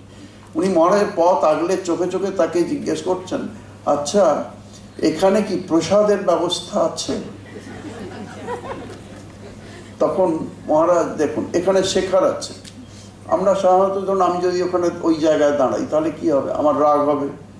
আপনারা যে কেউ ভাবুন একটু রাগ হবে কি না, আরে হসপিটাল এখানে কি বলছেন বলে হয়। কিন্তু উনি শান্তভাবে হাঁটতেন, শান্তভাবে কথা বলতেন, চট করে রেগে যেতেন না। দেখুন উনি কিন্তু এমন মাথা ঠান্ডা এখানে বুঝতে পারবেন। তো উনি ওখানে দাঁড়িয়ে ওর দিকে থামলেন, থামতেই হবে কেননা উনি তো আছেন সামনে বিশাল দশাশই চেহারা নিয়ে। তো মহারাজকে বললেন, তখন 535 বেডের হসপিটাল ছিল, এখন 635 বেড। আচ্ছা এখানে কি প্রসাদের ব্যবস্থা আছে? মহারাজ শান্তভাবে উত্তর দিলেন, হ্যাঁ আছে। তো এখানে হাতে হাতে না বসে বসে? ওটা তো মুখস্থ করা হলে, এটা কিন্তু আমি কল্পনা করে বলছি না কিছু, এটা সত্য। হ্যাঁ, তখন আমি যার কাছে শুনেছি তারাও কিন্তু প্রাচীন সাধু, বুঝেছেন তো। তো যেমন প্রভানন্দজি ধরুন, ওর কাছে উনি আমার গোলপার্কে এনেছিলেন, ওনার কাছেও শুনে বলছি। তো উনি বললেন হাতে হাতে না বসে বসে, উনি কিছু রেগে যাচ্ছেন না, বললেন এখানে ঠিক হাতে হাতেও নয়, আর বসে বসে ভালো করে শুনুন। আগে হাসলে তোমার টাইম প্রথমত চলে যাবে, 2 মিনিট হাসি মানে 2 মিনিট সময় শেষ। তো হাতে হাতেও নয় আর বসে বসেও নয়, কিন্তু প্রসাদের ব্যবস্থা আছে বলেছেন আগে। হাতে হাতেও নয়, বসে বসেও নয়, তবে এখানে 535টা বেড আছে, যে কোনো একটা বেডে শুয়ে পড়লেই প্রসাদের ব্যবস্থা।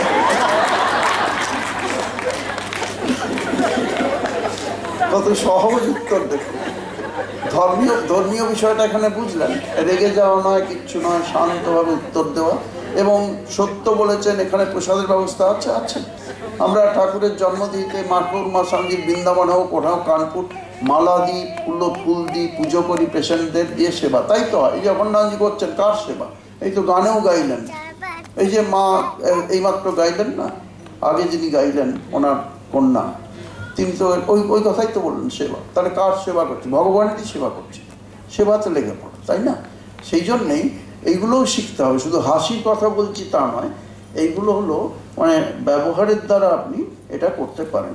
তো আরেকটা এমনি ছোট্ট ছোট্ট কথার মাধ্যমে, উপমার মাধ্যমে কি হয়, বেদ এর মধ্যে যে বিরাট তত্ত্বগুলো আছে, শাশ্বত সনাতন ভারতবর্ষের যে সনাতন ঐতিহ্য, হাজার হাজার বছরের যে ঐতিহ্যকে, ধর্ম সংস্কৃতির বিশাল ঐতিহ্য গোটা পৃথিবীতে কোথাও নেই। হাজার হাজার বছরের ধর্ম সংস্কৃতির মহান ঐতিহ্যকে ভারতবর্ষের টেনে নিয়ে চলেছে। রামকৃষ্ণ সংঘও সেই ঐতিহ্যকেই টেনে নিয়ে চলেছে, আপনারাও টেনে নিয়ে চলেছেন। আপনারা যখন পথে আসছেন, কোথায় যাবেন না, আজ আমরা ওই সঙ্গে রামকৃষ্ণ ঠাকুরের কথাটা বলছেন, মানে আপনারাও প্রচার করছেন কিন্তু, তাই না? আপনারাও প্রচার করছেন, ও রামকৃষ্ণ, রামকৃষ্ণ কি, তার মানে আপনি প্রচার করে এসছেন। আপনার মুখের মধ্যে দিয়ে ওটা তো প্রচার হলো। আপনি সাজুগুজু করে কোথাও যাচ্ছেন কিনা, আজকে আমাদের সভা আছে কোনখানে না, এই হলে, কিসের বিষয় না, এই মিশনের মহারাজ আসবেন তারপরে। আচ্ছা, তাহলে এটা প্রচার হলো। তেমনি সব কিছুর মধ্যে দিয়ে এই বেদ এর মধ্যে যে কঠিন তত্ত্বগুলো আছে মূল বিষয়ে, সেগুলোর জন্য পরবর্তীকালে পুরাণ সৃষ্টি হয়েছে। 18টি পুরাণ, 18টি উপপুরাণ। এইগুলোর মধ্যে রামায়ণ মহাভারত ঠিক পুরাণের মধ্যে পড়ে না, পুরাণ এবং প্লাস সামথিং এলস কি, এবং বলা হয় ইতিহাস পুরাণ, মানে এগুলো সত্য ঘটনা।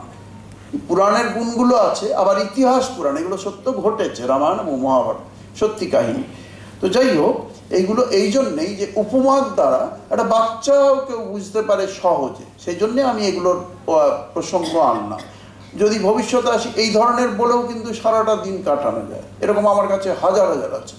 তো সেরকম বিখ্যাত লোকদেরও আছে। যেটুকু সময় আছে আমি এটুকু এইসব বলেই শেষ করে দিচ্ছি, কারণ হল তো ছেড়ে দিতে হবে 8:30, তাই না? তাই না? হ্যাঁ, তাছাড়া আপনাদেরও খিদে মুখ শুকিয়ে যাবে। আমি যদি একবার আটকে রেখে দিই তাহলে আপনারা বলবেন এই মহারাজকে আর আনবেন না, আমাদের এই যা শুনলাম মাথা ধরে গেছে, বাড়িতে গিয়ে অ্যানাসিন খেতে হবে, আর আনার দরকার নেই, আমারও আর আশা হবে না। তো সেই জন্যে এইগুলো উপমাগুলো আপনাদের বলে শেষ করছি কয়েকটা। একটা হলো লোকব্যবহার। লোকব্যবহার কেমন? একটা আপনি সঙ্গে যখন কারোর সঙ্গে কথা বলছেন, যে কোনো আপনার সঙ্গের কেউ হোক, বাইরের কেউ হোক, একদম অপরিচিত কেউ হোক, আমি অপরিচিত কাউকে চট করে নিজের মতো বন্ধুত্ব করে নিতে পারি। ওখানে বিদেশেও দেখেছি, আমেরিকা, যে হয়তো 3 পুরুষ হয়ে গেছে, মানে তার নাতিপুতি হয়ে গেছে, বললো একটা ফটো তুলতে হবে, চট করে বললো কিন্তু আরেকজনকে চাই মহারাজ স্বামীজি, আপনার সঙ্গে আমরা সব ঘুরে দেখাচ্ছেন নিউ ইয়র্কে বা এখানে বললো। আমি বললাম ঠিক আছে, তো আরেকজনকে চাই, চট করে উঠে আমি ফেরি থেকে একজনকে মেয়েকে ডেকে নিলাম। আরে খুব সহজে একদম ডেকে নিয়ে বললাম ছবি তুলে দিন, তো দিল, তাহলে চকলেট দিলাম পকেট থেকে, নিয়ে এগুলো হাসি খুশি চলে গেল। বাবা, আপনি এত সহজে একটা আননোন পার্সনকে অন্য দেশে, এটা আমার কাছে কোনো ব্যাপারই না। এখানে বহরমপুর থেকে ওনার দূরের গ্রামে একবার ছেড়ে দিয়ে আসুন, আমি চট করে কারোর সঙ্গে আলাপ করবো, যে বয়সের লোক বলবেন করে নিতে পারি। যাই হোক, আমার কথা না বলে এই উপমাটা বলি। একটি লোক ব্যবহার যেন ভালো হয়, কারোর সঙ্গে কথা বলছেন তখন যেন ভাবতে পারেন যে সেকে আপন করে নেওয়া যায় কি করে, বা কোনো খারাপ ব্যবহার করা চলবে না। অনেক মন্দিরে আপনাদের অভিজ্ঞতা আছে, অনেক মন্দিরে কিন্তু ভারতবর্ষে খুব ভালো ব্যবহার হয়, দক্ষিণ ভারতেও দেখেছি, অনেক জায়গায় দেখেছি, পশ্চিমবঙ্গেও আছে। কিন্তু দেখেছেন অনেকে পূজারী বলে তিনি একটা ডমিনেটিং ভাব এবং খারাপ ব্যবহার করেন, সেই নিয়ে এই উপমাটা। একটি মন্দিরে একজন পূজারী ছিলেন, তিনি প্রধান পূজারী বলে ভীষণ উগ্র স্বভাবের ছিলেন। কেউ লোক দর্শন করতে এলেই বলতেন, এই দর্শন হবে না এখন, মুখের উপর দরজা বন্ধ করে দিতেন। একদিন এক বিরাট উচ্চ আধ্যাত্মিক উন্নত সাধক এসছেন গলবস্ত্রে দিয়ে, সারাদিন জপ ধ্যান করে মুখ চৌড়া করে লাল হয়ে গেছে, অনেকক্ষণ জপ ধ্যান করে 12 ঘন্টা 7-8 ঘন্টা করে এসছেন। এসে পূজারীকে জিজ্ঞেস করছেন, একটু দেব দর্শন করতে পারি কি? পূজারী বললেন না, সঙ্গে সঙ্গে দরজা বন্ধ করে দিলেন। কি না, আমি হেড পূজারী, করতে, অথচ মন্দির খোলা আছে, বন্ধ করে দিলেন ইচ্ছে করে। দিয়ে বললেন, তার ব্যবহার এরকম, ত্রিক্ষি মেজাজ যাচ্ছে তাই ব্যবহার। উনি বলতেই উনি বললেন, দিয়ে বললেন যান, চলে যাবেন না, ওইখানে যান, ওই গেটের কাছে, ওখানে গাছতলায় বসে ধ্যান লাগান, দিয়ে ভগবানকে জিজ্ঞেস করুন, ভগবানকে ধ্যান করুন, বুঝেছেন যা বলেছি, যান ওখানে ধ্যান করে ভগবানকে জিজ্ঞেস করুন ঢুকতে দেব দর্শন হবে কিনা, উনি যদি বলেন তাহলে ঢুকতে দেবো, যান। উনি ভাবলেন সাধক কেমন ভাবেন, দেখুন সকাল থেকে ধ্যান করলাম, আরও প্রভু আমাকে আরও ধ্যানের সুযোগ করে দিলেন, এটা তার চিন্তা। তিনি গিয়ে গেটের কাছে একটা বেদি করা আছে গাছ, সেখানে গিয়ে বসলেন। মন্দির বন্ধ করে বিকেল 4টায় খুলতে এসে দেখছেন উনি সাধক উঠে গেটের বাইরের দিকে যাচ্ছেন, এদিকে আসছেন না, মন্দির খোলা হলো। তখন উনি বলছেন দারোয়ানকে, ওকে ডাক। এরকম মেজাজ দেখুন। দারোয়ান বলছে কে? বলছে হ্যাঁ, ওনাকে পাঠিয়েছে। উনি আবার গলবস্ত্র হয়ে এসছেন, খুব বিনম্রভাবে। আসতে অনেকক্ষণ জপ ধ্যান করলে, ঈশ্বরীয় প্রসঙ্গ করলে কথা বলা যায় না, ভাবে বিভোর হয়ে আছেন। তখন উনি ডেকে বিকেল 4টের সময়, এই যে চলে যাচ্ছেন কেন, লজ্জা করে না? আমি যে বললাম ভগবানকে ধ্যান করুন, করেছিলেন? ভগবানকে জিজ্ঞেস করতে বলেছিলাম ঢুকতে পারবেন কি পারবেন না, ভগবানকে জিজ্ঞেস করেছেন? করেছেন, কথা বলতে পারছেন না, কিন্তু এরপরে যা প্রশ্ন করলো কথা বলতেই হয়। ভগবান কি বললেন? কিরকম রূঢ় হলে এরকম সব কাণ্ড করে দেখুন, তাই না? তখন উনি বিনম্রভাবে উত্তর দিলেন, ভগবান বললেন আমিও ঢুকতে পারিনি, কাজেই তোমার আর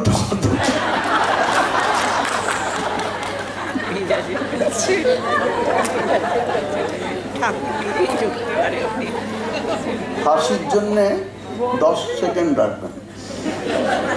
আজকাল বিজ্ঞাপনে যেমন বলে 10 সেকেন্ডে কাজ হয়, 3 সেকেন্ডে। হাসিটা হলো ধর্মলাভের পক্ষে বিরাট সহায়। কথামৃত দেখেছেন কত আনন্দ হাসি।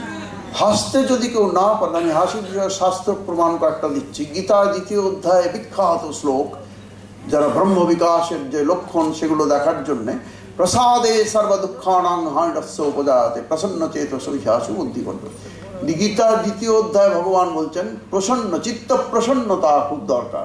যাদের চিত্ত প্রসন্ন হয়েছে তাদের বুদ্ধি স্থির হয়, ভগবানে বুদ্ধি স্থির হয়ে যায় তাদের, এটা প্রমাণ। জিসাস বলছেন আনন্দে থাকার চেষ্টা করো, মোহাম্মদ কোরআনে বলছেন চেষ্টা করো প্রফুল্লতার, সব ধর্মশাস্ত্র বলছেন। রামানুজাচার্য বলছেন ভক্তির সাধন 8টি যে উপায় বলেছেন তার মধ্যে একটি হলো আমার কি হবে এরকম ভেবো না, অনবসাদ, অবসাদগ্রস্ত কখনো হয়েও না, আমার কি হবে এমন কখনো ভেবো না, ছুঁড়ে ফেলে দাও। সবসময় প্রফুল্ল থাকো। স্বামী বিবেকানন্দ বলছেন, স্বামীজি একটু স্ট্রেট ফরওয়ার্ড, সর্বদা প্রফুল্ল থাকলে শীঘ্র ঈশ্বরের নিকটে পৌঁছানো যায়। তাই দেখবেন যারা ধর্মলাভ করেছেন তার প্রথম লক্ষণ তিনি হাসি খুশি হচ্ছেন, নিজে পরম আনন্দে থাকছেন, অন্যকে আনন্দে রাখছেন। ভেতরে এক অনন্ত আনন্দ সমুদ্র উথাল পাতাল হচ্ছে। আনন্দ সমুদ্র কত অনন্ত আনন্দ সমুদ্র ভেতরে উথাল পাতাল হচ্ছে, বিরাট বিরাট তরঙ্গে তরঙ্গায়িত হচ্ছে। তাহারই কোন আনন্দের মধ্যে দিয়ে বেরিয়ে আসে। তাই ধর্মপ্রাণ মানুষ আনন্দ ঘন হবেন, আনন্দে থাকবেন, আনন্দে থাকার চেষ্টা করবেন, হতাশার ভাব রাখবেন না। শুদ্ধ মনোভাবটা সবসময় চিত্ত প্রসন্নতা, একে বলে চিত্ত প্রসন্নতা। এই প্রসন্ন চিত্ততা মানুষকে ধর্মজীবনে এগিয়ে দেয়। স্বামীজি বলছেন সর্বদা প্রফুল্ল থাকলে শীঘ্র ঈশ্বরের নিকটে পৌঁছানো যায়। আর ঠাকুর তো গ্রামের লোক, কথা সাহিত্যিক ভাষায় বলতে পারেননি। ঠাকুর বলছেন, অবশ্য সেটাই তার কথাগুলোই আবার বিরাট সাহিত্য হয়ে গেছে, আশ্চর্য সাহিত্য হয়ে গেছে, তাই না? হ্যাঁ, বিশ্ব সাহিত্যের অমূল্য সম্পদ হয়ে গেছে। আবার পারেননি বললে হবে না, অন্যভাবে হয়ে গেছে। তো ঠাকুর বলছেন আমি গোমড়া মুখ দেখতে পারি না, এক কথা সেরে দিয়েছেন। তাহলে বুঝতে পারলেন যে হাসি খুশি থাকাটা একটা মানে প্রসন্ন চিত্ত প্রসন্নতা এবং হাসি খুশি ভাবটা চরম দুঃখের মধ্যেও ভাববেন যিনি অনন্ত বিশ্ব ব্রহ্মাণ্ড চালাচ্ছেন তিনি আমাকে নিশ্চয়ই এর কোনো কারণ আছে, আমাকে এই কষ্ট একটা দেওয়ার মনে হচ্ছে আমার কাছে, কিন্তু এর পিছনেও নিশ্চয়ই তার মঙ্গল হস্ত আছেই আছে। এই ভাব রেখে চিত্তকে শান্ত রাখতে হবে। কেমন? এটা হলো চিত্ত প্রসন্নতা ধর্মজীবনে বিরাট সহায়। তাই কথামৃত পড়তে পড়তে দেখবেন অনেক হাসি পাবে। অনেক সময় ব্র্যাকেটে লেখা আছে সকলের হাস্য। কেন বুঝতে পারবেন না? তা আসলে ঠাকুর যখন কোনো উপমা দিতেন, মেছুনি কেমন করে মাছ বিক্রি করছে বা কিছু, এমনভাবে ধুতিটাকে তুলে ঘুমটার মতো করে এমন ঠাকুর অঙ্গভঙ্গি করে দেখাতেন, যারা সামনে বসে থাকতেন তারা একবারে হেসে লুটিয়ে পড়তেন। কেন? এক্সাক্ট অভিনয়টা ঠাকুর করতেন এবং সেইভাবে গলার স্বর করে ঠাকুর দেখাতেন। তো কথামৃত রসে ভর্তি। তাই জন্যে হাসি খুশি এটা থাকার খুব দরকার। তাই না? হাসির জন্যও হাসতে হয়, হাসির জন্য। কিন্তু আমি আপনাদের সাজেশন দিচ্ছি যে এখন থেকে আপনারা যে লাইভ রিড করবেন, অন্তত এই আজকে আজকে তারিখ 19 তারিখ, আজকে থেকে অন্তত স্থির করুন সবাই যে বয়সেরই হোক বাড়িতে অন্তত 20 মিনিট সময় রাখুন, রান্না বান্না খাওয়া দাওয়া ঘর অন্যান্য কাজ থেকে 20 মিনিট চুটিয়ে হাসবেন। কিন্তু খারাপ কিছু নিয়ে, কারো খারাপ স্বভাব নিয়ে, কারো কেউ ফিজিক্যালি চ্যালেঞ্জ তার নিয়ে আপনি কিছু করছেন, সেটা কখনো না, সেটা মহাপাপ হয়ে যাবে। হ্যাঁ, কারণ মহাভারতে ভীষ্মদেব সরসজ্জা থেকে পঞ্চপাণ্ডবকে উপদেশ দিচ্ছেন, অনেক উপদেশ। তার মধ্যে একটা হলো শিশু, বৃদ্ধ এবং শারীরিকভাবে অক্ষম এদের কখনো বিদ্রুপ করো না। তা আপনি বাড়িতেই করুন আর সরাসরি করুন। কেউ হেসে ফেললো, কারো শর্ট হাইট দেখে হেসে ফেললো, এই হাসিটা মহাপাপ রূপে তাকে একটা বিকলাঙ্গ শরীর করে জন্ম দেবে, এই দেবেই দেবে। তাই মনে রাখবেন, কাউকে বিদ্রুপ করবেন না, সেই নিয়ে না। আমি যা বলছি হাসির কথা বলে হাসুন, 20 মিনিট চুটিয়ে হাসুন সবাই। তবে একটা আমি সাপোর্ট করি না, এক্সপার্ট যোগ টিচারের সঙ্গে কথা বলে তারপরে বলছি, ট্র্যাডিশনাল যোগ টিচারের সঙ্গে ওই যে হাসির ক্লাব থাকে, তাদের যদি এরকম করে 20 মিনিট হাসে সেটা ভালো। কিন্তু ওই পার্কে গিয়ে এই বললেন 7, 6, 5, 4, 3, 2, 1 হাসুন, এই হাসিতে কাজ হয়। যদি ওই রকম আমি যে বললাম হাসি, অমনি হাসির কথা নিয়ে হাসেন, ক্লাব, হাসির ক্লাব হলো, that's most welcome, that is welcome. কিন্তু এইটা ওয়েলকাম নয়, ওই যে বাড়িতে ফিজটা কালকে কিনতে হবে, মেয়ের টাকার বেতনটা কলেজে কালকে দিতে হবে, ওইটা আধার কার্ডের এটা আছে কালকে করাতে হবে, ওসব নিয়ে হাসুন, তাড়াতাড়ি হাসুন, তাড়াতাড়ি এসে এই হাসি কিছু লাভ হয় আমার বিশ্বাস।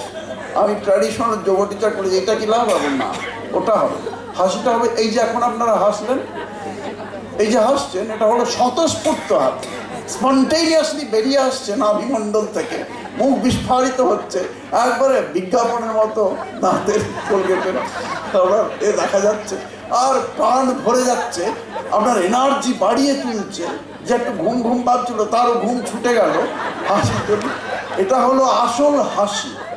এই হাসি যদি হাসেন তবে ওই পার্কে যদি দূরে কেউ বসে হয়তো দেখছেন কি করছে এরা, তারপর ওরকম দেখে তিনি যদি হাসেন, ওই ব্যবস্থা দেখে হু হু হাসি দেখে যদি কেউ হাসেন, ওনার হাসিটা আসল হাসি। তবে আপনারা আবার কাল থেকে শুরু করবেন না যে মহারাজ বলেছেন, সুতরাং সবসময় হাসি মুখটা প্রফুল্ল, মানে পাশে পাশে উঠে একটা বলে laughter is the best medicine. হাসি হলো বেস্ট ওষুধ, জানেন তো। মানে অনেক রোগ, শারীরিক মানসিক অনেক রোগ দূরীভূত হয়ে যায় আনন্দে থাকলে, অনেক ক্রনিক ডিসিজও দূরে চলে যায়, বুঝেছেন, হাসি খুশি প্রসন্ন চিত্ত থাকলে। এখন বিজ্ঞান হু থেকে যেসব বেরোয় আমি পড়ি, এখন বিজ্ঞান সেটা বলে, তাহলে বুঝে নিন কত স্বাস্থ্যকর এটা। Laughter is the best medicine. তার মানে এই নয় বাসে উঠে আপনি কাছ থেকে তাকে হি তখন কি বোঝা যাবে ইউনিট মেডিসিন, ইউনিট মেডিসিন সময় হয়েছে। তো এইগুলো হলো। তো আরেকটা আমি ওই মজার কথাই বলি, এগুলো শিক্ষণীয় অ্যাকচুয়ালি। একটা এগুলো হাসির জন্যই হাসি। বীরেন ভদ্রের নাম শুনেছেন? আমার আলোচনার সহায়ক হিসেবে যে হাসির জন্য হাসি, কেমন ধরুন অনাবিল বীরেন ভদ্র মশাইকে জানেন তো? আমি ওনার কাছে বসে ওনার ওই মহিষাসুরমর্দিনী শুনেছি আলোচনা। তো ওই উনি, ওনার বাবার নাম ছিল কে ভদ্র, বোধহয় কৃষ্ণ কুমার ভদ্র বা কেন। তো ওনার বাড়িটা কলকাতায় আছে, গেলে দেখতে পারেন, এখনো আছে। আর বা একটা বড় প্ল্যাকে লেখা আছে আকাশবাণীর মহিষাসুরমর্দিনী খ্যাত বীরেন্দ্র কৃষ্ণ। তো ওনার ছেলেকেও আমি চিনতাম, অমৃতবাজারে কাজ করতেন প্রদ্যোৎবাবু। তো যাই হোক, উনি খুব খোলামেলা মানুষ ছিলেন, ও হাসি রসের লোক ছিলেন। তো ওনার বাড়িতে আজকে নয়, ঘটনাটা অনেক যখন বীরেন ভদ্র ইয়াং, ওর বাড়িতে বাংলা হরফে লেখা ছিল কে, বাংলাতে স্টপ একটা কে ভদ্র লেখা ছিল। বীরেন ভদ্রের বন্ধুরা ওর ওপরে বড় দিয়ে চকখড়িকে দিয়ে লিখে দিয়ে গেছিল যে বীরেন ছাড়া সবাই। কে ভদ্র। তো ওর বাবা দেখে ওই চ্যাংড়া ছোকরাদের নিন্দে করতে পারলেন না। ক্রিয়েটিভ দিকটাকে উনি অ্যাপ্রিসিয়েট করলেন, বললেন তোর বন্ধুরা ভালো ক্রিয়েটিভ, কেমন। তো সেই জন্যে এগুলো এরকম আমার কাছে প্রচুর আছে। তবে শেষ তো করতে হবে। একটা মজা করে একটা ছোট্ট কথা মনে করে দিই। মহাভারতে 18টি পর্ব আছে, জোরে বলুন 18টি পর্ব আছে মহাভারত, জানেন তো? গীতাতে আছে, গীতা মহাভারতেরই অংশ। আপনারা হিন্দু হয়ে বা বেদান্ত ধর্ম হয়ে আপনাদের যদি না বলতে না পারেন ট্রেনে পথে ঘাটে, তাহলে খারাপ লাগে। তো ভগবদ্গীতা মহাভারতেরই কোন পর্বের অংশ? 6ষ্ঠ পর্বে, ঠিক আছে? বলুন 6ষ্ঠ পর্ব। হ্যাঁ, এই যে দেখাচ্ছি, এতে আপনার মাথায় থাকবে, পড়াচ্ছে শোনা ভালো। 6ষ্ঠ পর্বে আছেন শ্রীমদ্ ভগবদ্গীতা, ঠিক আছে? ওখানে অ্যাকচুয়ালি 745টি শ্লোক আছে, কিন্তু 700টি শ্লোক স্বয়ং শঙ্করাচার্যই গ্রহণ করেছেন বলে, বাকিগুলো রিলেভেন্ট নয় বলে বাদ দিয়েছেন, তাই 700টি ধরা হয়। তাহলে 700 শ্লোক আছে। মহাভারতে 18টি পর্ব, ভগবদ্গীতা 6ষ্ঠ পর্ব, সেই পর্বটির নাম ভীষ্ম পর্ব। প্রতিটি পর্বের নাম আছে। তাহলে বুঝতে পারলেন তো? মনে থাকবে তো যে মহাভারতের ভীষ্ম পর্ব থেকে ভগবদ্গীতা নেওয়া হয়েছে। এখানে একটা 18 সংখ্যাটা মনে রাখার জন্যে সহজে, ভগবদ্গীতা আলোচনা করছি না, মহাভারতে 18টি পর্ব। 18 বলুন। মহাভারতের অংশ গীতা, গীতাতে 6ষ্ঠ পর্বে 25 থেকে 42 অধ্যায় পর্যন্ত 700টি শ্লোক নেওয়া হয়েছে। এইটি গীতাতে যে অধ্যায় আছে, পর্ব নয়, অধ্যায় আছে 18টি। তাহলে মহাভারতে পর্ব 18টি, গীতায় অধ্যায় 18টি, ঠিক আছে? এই যে যারা ধর্মপরায়ণ হয় তাদের সংখ্যাটা কম হয় সব সময়। দেখুন এখানে হলের যদি আপনাদের 500 ক্যাপাসিটি থাকে, 500 জন আসবেন। যদি বলে 2000-এর হল নিয়ে করব, এবার 2000 হল লোক ভরবে না, ওই 500-700 জনই আসবেন। কিন্তু যদি বলেন আজকে কাঠের পরে ভুনি খিচুড়ি দেওয়া হবে, তখন দেখবেন 2000 পড়ে গেছে। সেটা হয়, কারণ ভোগের দিকেই লোকের দৃষ্টি সাধারণভাবে, এটা হয়। তো সেই জন্যে মহাভারতে এইতে 18টি পর্ব। তো ধর্মপরায়ণ কারা ছিলেন? পাণ্ডবরা। পাণ্ডবদের দলে ছিলেন 7 অক্ষৌহিণী সৈন্য মাত্র, আর কৌরবদের দলে গোটা ভারতবর্ষের সব রাজারা যোগ দিয়েছিলেন। 11 অক্ষৌহিণী, এদের মাত্র 7 অক্ষৌহিণী ধর্মের দিকে, পাণ্ডবদের দিকে। টোটাল সংখ্যা কত অক্ষৌহিণী? সৈন্য সংখ্যা 18। ভালো না? মনে রাখার বিষয়, ভুলে যাবেন না। 18 সৈন্য সংখ্যা ছিল, 18 অক্ষৌহিণী, সেটাও 18। আর যুদ্ধের পর শান্তি প্রতিষ্ঠা হয় কতদিন যুদ্ধের পর? 18। তাহলে 18 সংখ্যাটার সঙ্গে মহাভারতে 18টি পর্ব, 18টি অধ্যায়, 18 দিন যুদ্ধ, 18টি অক্ষৌহিণী, 18 অক্ষৌহিণী সৈন্য। মিল পেলেন? খুব সুন্দর না? এগুলো মনে রাখার খুব সুবিধে, সেই জন্যে ছোট্ট ছোট্ট বললাম না, এগুলো ছোট ছোট জিনিস কিন্তু মনে রাখা, এবং এই পড়াচ্ছে শোনা ভালোগুলো বুঝতে পারবেন যে কি। এখন দুটো হাসির কথা বলে আমরা শেষ করব, কারণ নাহলে তো সময় হয়ে গেছে। এরকম প্রচুর আছে আমার কাছে, ব্রিফ আকারে আছে, এই দেখতে পাচ্ছেন। আমি কোনো বইয়ের দিকে তাকিয়ে নোটস বলছি না। এই দেখছেন একটা করে বুলেট, কালো বুলেট এখনকার ভাষা দিয়ে দিয়ে কত কালো। এই যতগুলো বাঁশ দেখছেন, এগুলো আমেরিকা, কানাডা, লন্ডন সব ঘুরে এসছে। একটা ছোট্ট আছে, ওর মধ্যে দিয়ে বিরাট সম্পদ। এগুলো ভালো লাগছে কিনা? উপকার হচ্ছে কিনা? হ্যাঁ, সহজে। কারণ টান টান করে লেকচার যদি বলেন, একটা দুর্দান্ত লেকচার দিয়েছেন, কে এসেছিলেন না, গোল পার্ক থেকে এসেছিলেন আর কি বললেন, ও দুর্দান্ত বলেছেন, একটু বলুন দেখি কি বললেন, কি বললেন জানি না, তবে এইরকম ফলটা হয় আলটিমেটলি। সেইটার চেয়ে যদি এরকম ভাবে শোনেন ছোটখাটো বিষয়গুলোকে, তাহলে এগুলো উপস্থাপন খারাপ নয় কোনো অর্থে। কেমন? তো আরেকটা হাসির লোকব্যবহার নিয়ে আর দু একটা উপমা দিয়ে, আর আরেকটা এই হাসির জন্য এই হাসি বলে শেষ করছে। আরেকটা লোকব্যবহারে একটা হলো এই আমাদের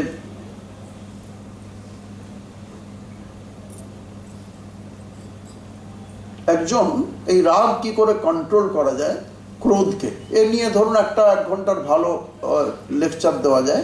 সেটাতে আপনাদের সত্যিকারই মনে হয় বা বিরাট উপকার হলো, আজ থেকে আমি রাগকে কন্ট্রোল করতে পারি।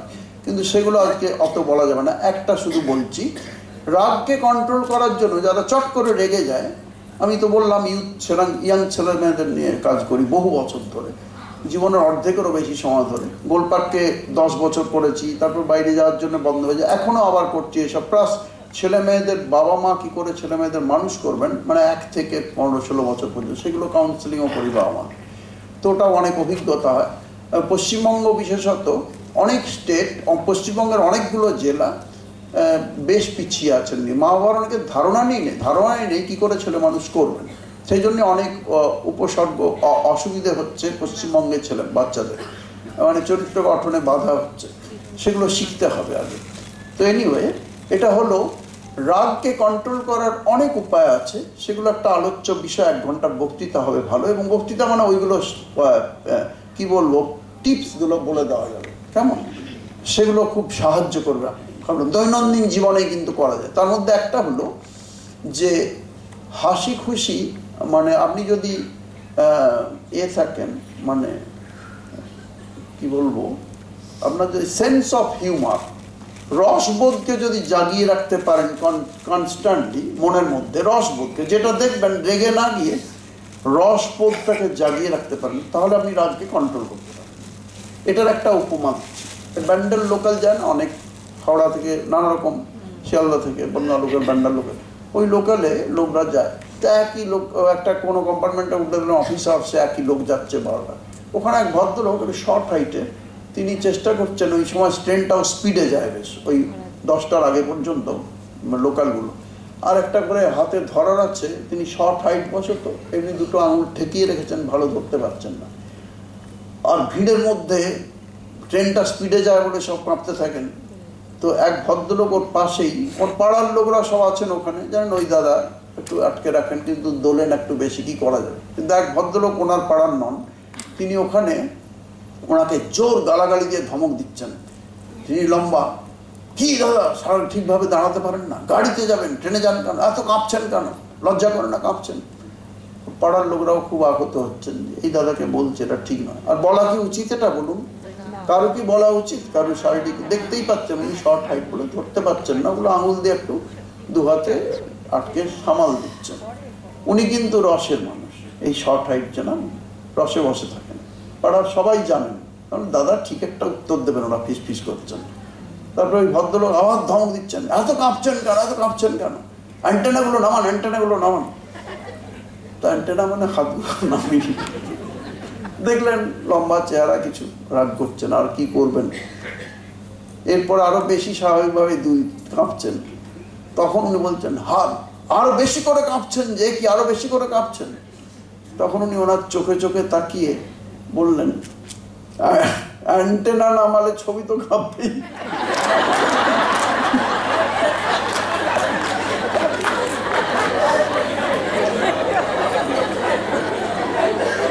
এই যে রসবোধটা ওটাকে দেখলেন, রসবোধে দৃষ্টিকে দেখলেন, এটার জন্য ওনার একটা বিরাট উপকার। ওখানে রেগে গেলেন না, কি বলছেন জানেন আমার পাড়ার এই আয়তরে, বলে ওরা কিছু করতে পারতেন। ভদ্রলোক এত লজ্জায় পড়ে গেলেন, ওই ভদ্রলোক সঙ্গে সঙ্গে উনি ওই স্টেশনে নেমে গেলেন। মানে সহ্য করতে পারলেন না যে এত, ওই হাসিটা মানে সবার গোটা কম্পার্টমেন্টটা হেসে উঠলো, আর উনি নেমে গেলেন লজ্জায়, বুঝতে পারলেন। তাই ক্রোধ কন্ট্রোলের একটা দিক হলো লজ্জা। আমার সময় হয়ে গেছে ওখানে, সেই জন্য আমরা শেষ করছি। শেষ একটি শুধু হাসির কথাই বলে, সেটাও প্র্যাকটিক্যাল লোক ব্যবহারেরই কথা, এটা বলে শেষ আজকে। আপনারা সবাই কি আমার বক্তব্য আপনাদের ভালো লেগেছে? আবার কি আসবো? অনেক আগে থেকে বুক করতে হবে। এটা হাসির কথা হলো। গোলপার্কের থেকে এই বেলুমঠ থেকে যে ভক্তরা ওপারে যান কুটিঘাটে যাওয়ার সময়, ঠিক ওপারে ওখানে একটা ফেরিঘাট আছে। ফেরিঘাটের ওখানে এক মহারাজ যাবেন ওপাশে, 1 টাকা টিকিটের দাম তখন ছিল, যখনকার কথা হচ্ছে, বেশি দিন আগে না। তো ওখানে যাওয়ার সময় উনি বললেন 1 টাকা। তখন লোকরা, ভক্তরা আছেন আপনাদের মতো, আর কাউন্টার পার্সনও বললেন দরকার নেই, চলে যান, টিকিট লাগে না সাধুদের।